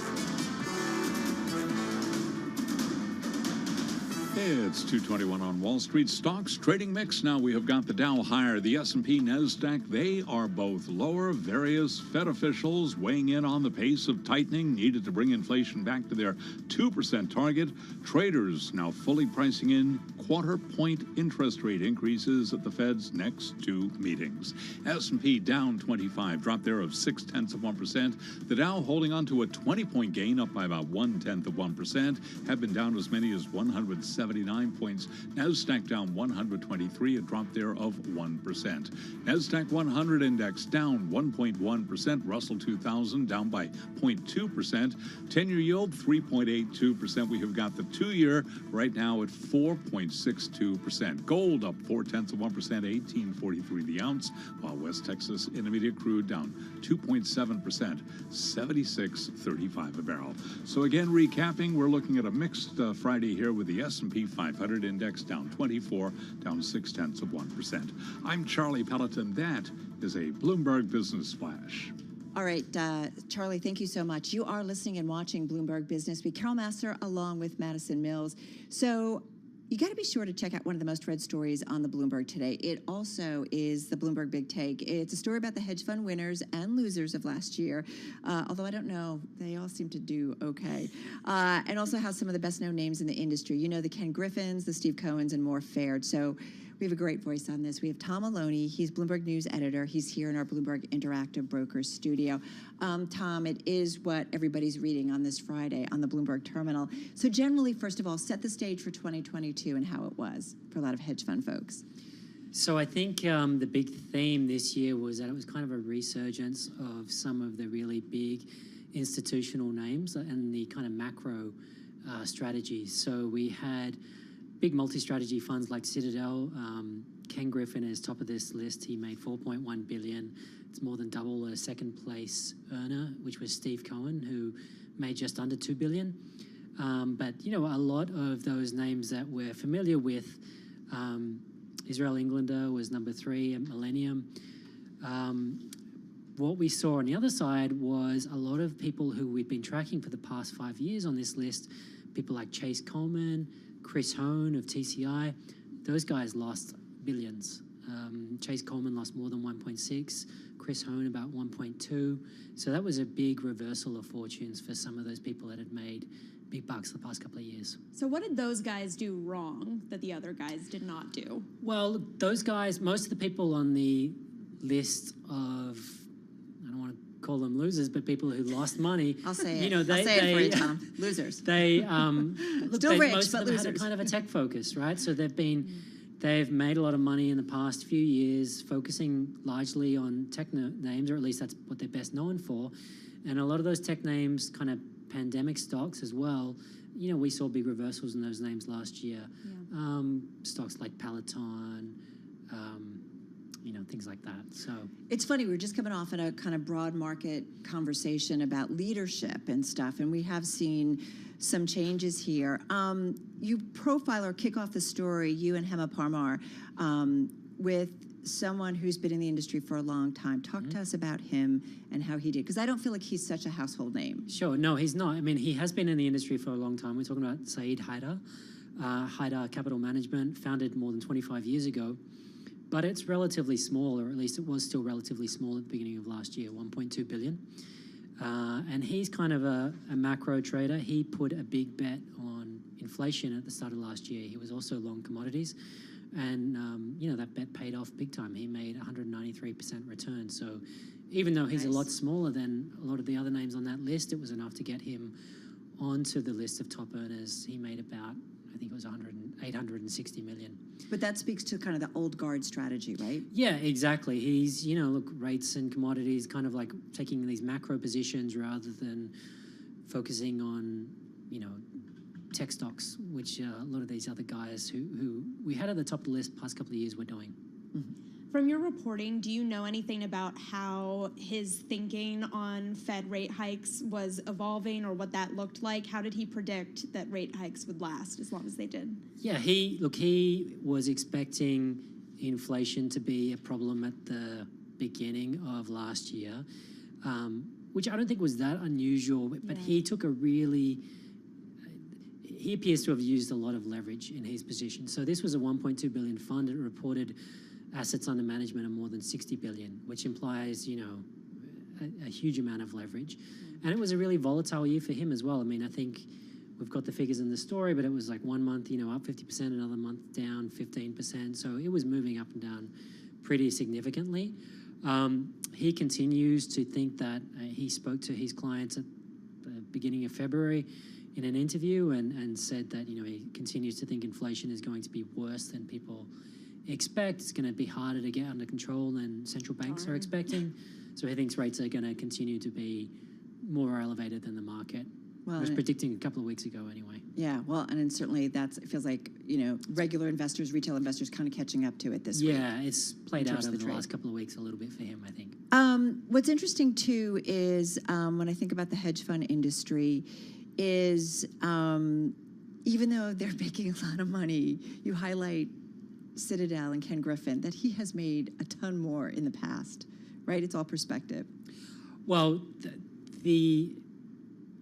first of all, Ken Griffin, actually, the 4.1, that's the most we've ever seen from a single individual. Or maybe I read it wrong. Yeah, but you're right. The total list of 15, I think the total was 13.8 billion among them, which was actually the lowest number that we've tracked for the past 3 years. 2 years ago, I think it was 23 billion. So it's come down a lot from then. I mean, it's still a huge number. Yeah. And it's kind of, despite Griffin's, massive haul of 4.1 billion, kind of speaks towards the bottom of the list. There are a lot of people bringing in, 250 million, that kind of a number, which wouldn't have been enough to put you in the top 15 for the past couple of years. Was it Griffin's best year? Yeah, it was the best year. It was Griffin's best year, and it was the best year that we've ever seen from a single individual. What was his big bet? What defined Griffin's year? Well, look, Citadel has a lot of different strategies. I think they did really well in rates, and I think they did well in commodities as well. I think that was a contributor. But yeah, look, they have. It's a big firm. Part of the reason why those guys can get to the top year after year is they have a lot of money invested in their own firms. So if you're a Ken Griffin or a Steve Cohen or an Izzy Englander, Griffin had a really good year. I think the return was 38% at their flagship fund. But Cohen and Englander, they had low double-digit returns, and they're still at the top of the list because they just have a ton of money invested in their own funds, and they're managing a lot of other people's money as well. There are also some people who used to be on the list, right, or make kind of the top list that aren't on it anymore. Yeah, well, I mean, I think one example that we've got on there is Gabe Plotkin, Melvin Capital. That's not even around anymore, right? Right. He was on the list of people with losses. I think we calculated that before Melvin shut, he'd lost about, like 260 million. Yeah. But yeah, that's, I guess, the last time we'll see that name. I mean, he could pop up again. He's still pretty young, but yeah, Chase Coleman, as I said before, he was top of the list 2 years ago with, I think it was 3 billion, and now he has lost 1.6 billion. So that puts him on top of the list of big losses this year. What are some of the interesting themes that you're seeing right now in terms of what's coming out of the hedge fund industry and what you guys are hearing, generally speaking? I mean, they're never at a loss, though, it seems, good year, bad year, of pulling in new money. That's what always kind of blows my mind, that they can have a bad year overall, and yet money continues to flow in. Yeah, I mean, the other thing that's interesting is some of the names that appear on the big losses list are also, I mean, a lot of Tiger Cubs, but a lot of them have pivoted to private names, so doing more kind of venture capital type investing. And that's part of why they had big losses last year as well. That segment didn't do well, but it's also becoming an increasingly important part of their business. Most of Tiger's money now is wrapped up in these VC funds. And so, I think it remains to be seen whether that turns out to be Time will tell, right? continue to be a big misstep or something that just becomes their main business going forward. What do you think is the headline on these guys 6 months from now, a year from now? Do you think they're going to accurately predict the recession timeline? I would expect next year we're still going to see Ken Griffin at the top of this list. We're still going to see Steve Cohen and Englander near the top of this list. Part of the reason why these guys manage so much money at this point is they've had really strong track records. They do really well consistently, and that's really hard to do, and these guys have done it for a long time. They're really good at it. They have pretty broad strategies. They run a lot of different, portfolio managers who get cut pretty quickly if they're not performing. So, I think these guys will keep popping up near the top of the list going forward. Yeah, law of large numbers, and also that because they are so big, right, they attract a lot of interest and information, they're on top of it in terms of where they're able to trade and the strategies that they pursue. Really interesting. I always feel like it's a great check in terms of what's going on. Tom, thank you so much. Thank you. Appreciate it. Tom Maloney. He is editor here at Bloomberg News, here in our interactive broker studio. This story with Bloomberg's Hema Parmar. If you missed any of it, be sure to check it out at Bloomberg.com and also, of course, on the Bloomberg terminal. All right, you are listening to Bloomberg Business Week. Carol Master along with Madison Mills. We've got markets kind of popping around a little bit. We still have equities coming off their lows of the session. Slight gain on the Dow Jones Industrial Average. Shortly, we'll check in with our TV colleagues, talk a little bit about the markets. Right now, though, a check on world and national news with Leslie Lotto. She's in our 1130 newsroom here in New York City. Hi, Leslie. Thank you. Hi, Carol. Ukrainian President Vladimir Zelensky delivering a video address to a meeting of agriculture ministers in Berlin today, warning Russia is using famine as a political weapon by blocking Ukrainian food exports. He called on the international community to stop the Russian aggression he says is destabilizing world food markets. To bring to justice any tyrant who tries to make famine an instrument of political influence. 5 former police officers charged in the death of Tyree Nichols in Memphis, pleading not guilty. They appeared in court today for their arraignment. The judge overseeing the case involving the former cops charged in Nichols' death says he will preside over a fair process. We understand that there may be some high emotions in this case, but we ask that you continue to be patient with us.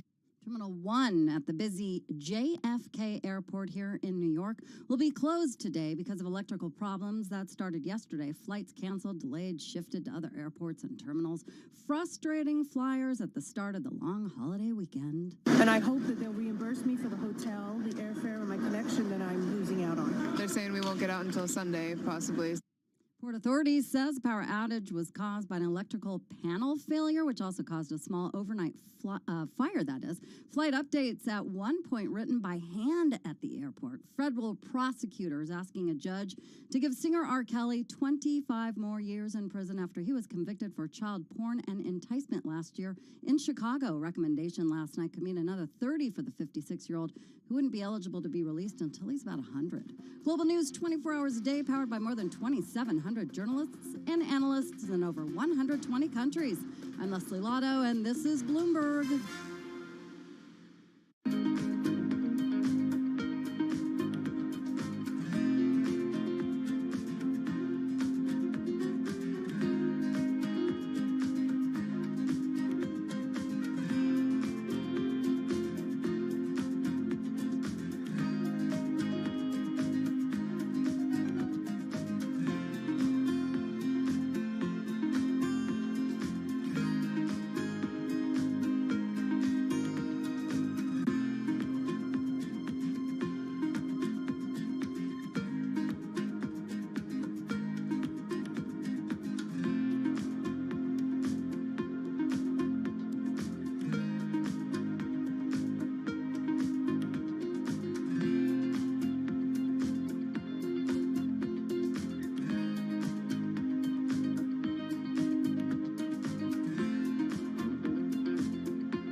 markets, headlines, and breaking news 24 hours a day at Bloomberg.com, on Bloomberg Television, and the Bloomberg Business app. This is a Bloomberg Business Flash.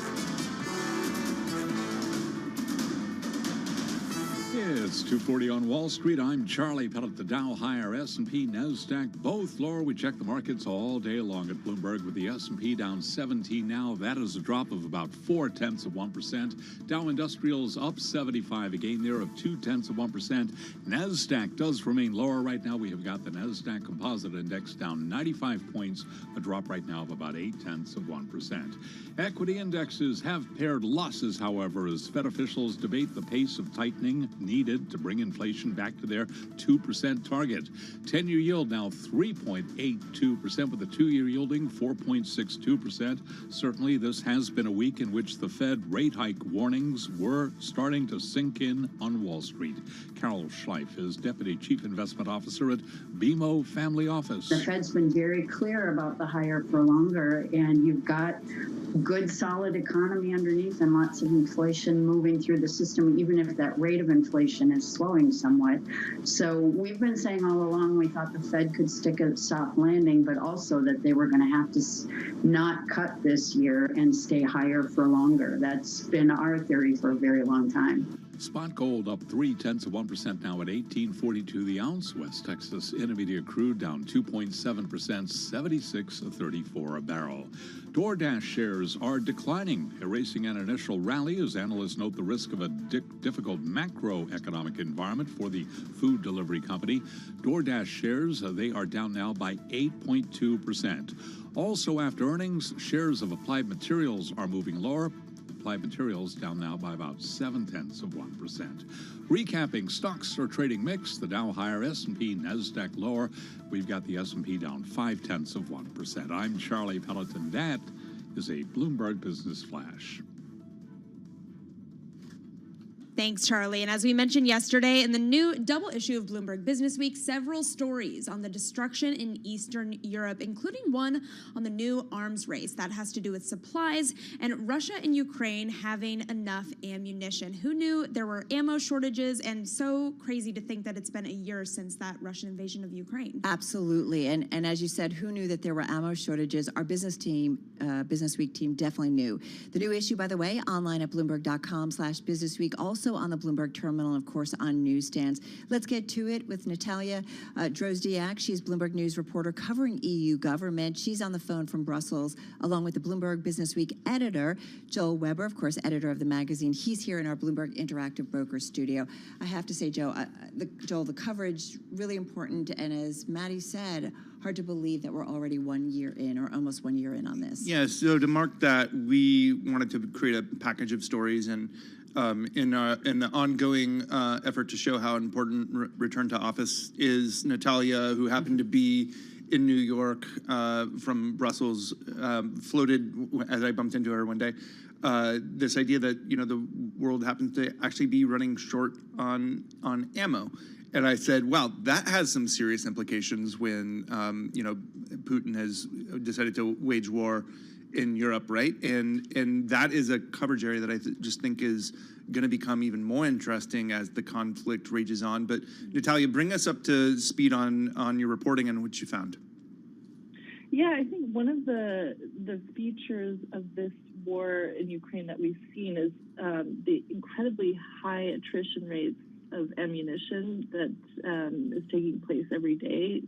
Both sides are burning through as much as 30,000 155 millimeter ammunition, which is artillery ammunition, basically.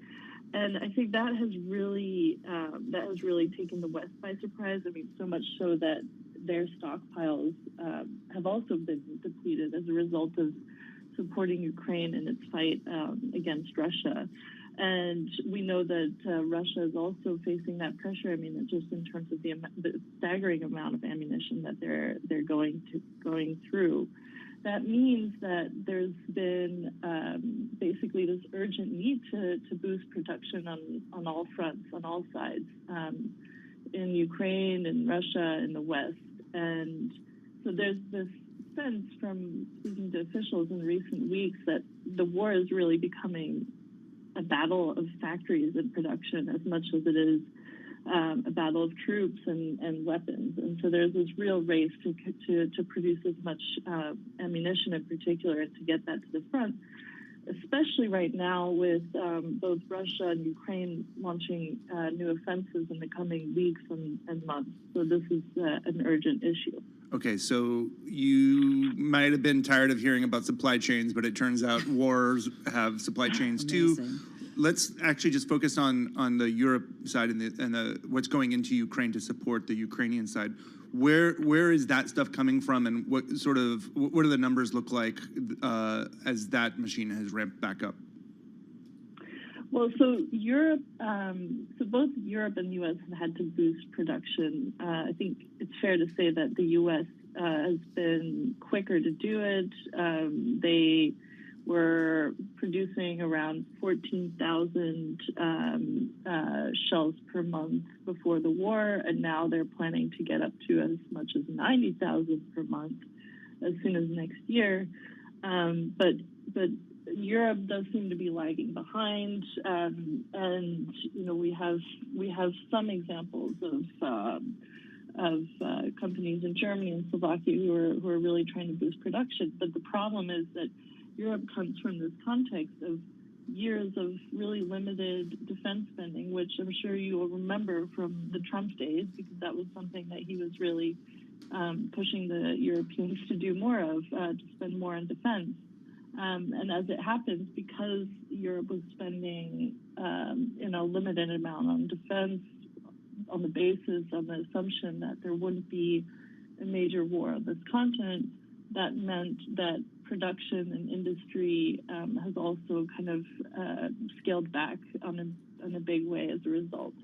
Hey, Natalia, So I'm so sorry to jump in. I just wonder, I know you're talking about the Europe impact, but we've been talking all week about how the U.S. has also been limiting investment in defense.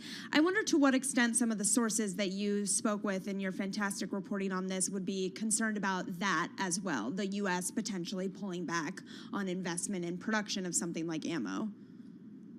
Well, I think, the context right now, that would be really hard to justify because I think there's just such an urgent need, not just to support Ukraine, but also to replenish the allies' stockpiles. And NATO allies just in the recent weeks and months have agreed to raise stockpiling guidelines as a result of that. So this is like a clear, concrete takeaway that they're making from the war and learning lessons from what they're seeing in Ukraine.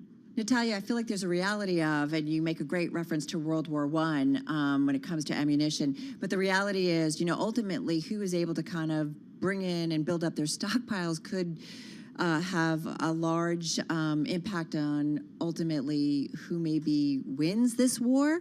So is there a net who has the advantage right now, Russia or Ukraine? I think it's a really tight race. When you talk to NATO officials, they're really confident about their position. They know that, Ukraine's using less, but they're more efficient about the ammunition that they're using because they've gotten very modern weapons from NATO allies, and those modern weapons are more precise at targeting, making those hits. And Russia's under sanctions. And Ukraine also has the backing of the entire West, right. Western production potential capacity. But on the Russian side, they've switched into wartime economies. So that means that defense has become a number one priority. So it's at the forefront. And we don't have concrete numbers about their current production of ammunition, but we know that before the war, they were producing 1.7 million 152, which is the Soviet standard for ammunition. Natalia, I'm going to jump in here. I highly recommend everybody check out the series of stories, the photo essay, your story, though, with all the numbers, just talking about here we are almost 1 year in. Natalia Drozdiak of Bloomberg News, and of course the editor of Bloomberg Business Week. Check out, this is the cover and a special deep dive into the war in Bloomberg Business Week.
company news headlines on Bloomberg Radio. From Bloomberg World Headquarters, I'm Charlie Pella. 2:53 on Wall Street. Norfolk Southern says it drew $100 million on a credit line following a train derailment and fiery crash that spilled chemicals in Ohio earlier this month. The company said in a regulatory filing that it put in the borrowing request earlier this week to increase its cash position and preserve financial flexibility. Shares of Norfolk Southern, they're down now by 0.8%. Deere & Company has raised its earnings guidance above analyst estimates. And with that story, here's Bloomberg's Denise Pellegrini. Charlie, you know how you've been paying a lot at the grocery store? Well, those sustained high crop prices that are behind all that, well, that kept farmers spending on equipment, and that resulted in a record windfall for the top maker of agricultural machinery. And a year after Russia's invasion of Ukraine sent wheat futures to a record, Deere is betting crops will stay pricey, enabling farmers to absorb the cost inflation and overhaul aging fleets. China's reopening from the pandemic, and a drought in Argentina could also boost demand, with U.S. farmers remaining optimistic, even as income moderates from record levels. Charlie. And that's Denise Pellegrini. We've got shares of Deere up by 7.2%. Also rallying after earnings, AutoNation, that stock up 9.9%. AutoNation saying it expects prices for new and used cars to decline this year as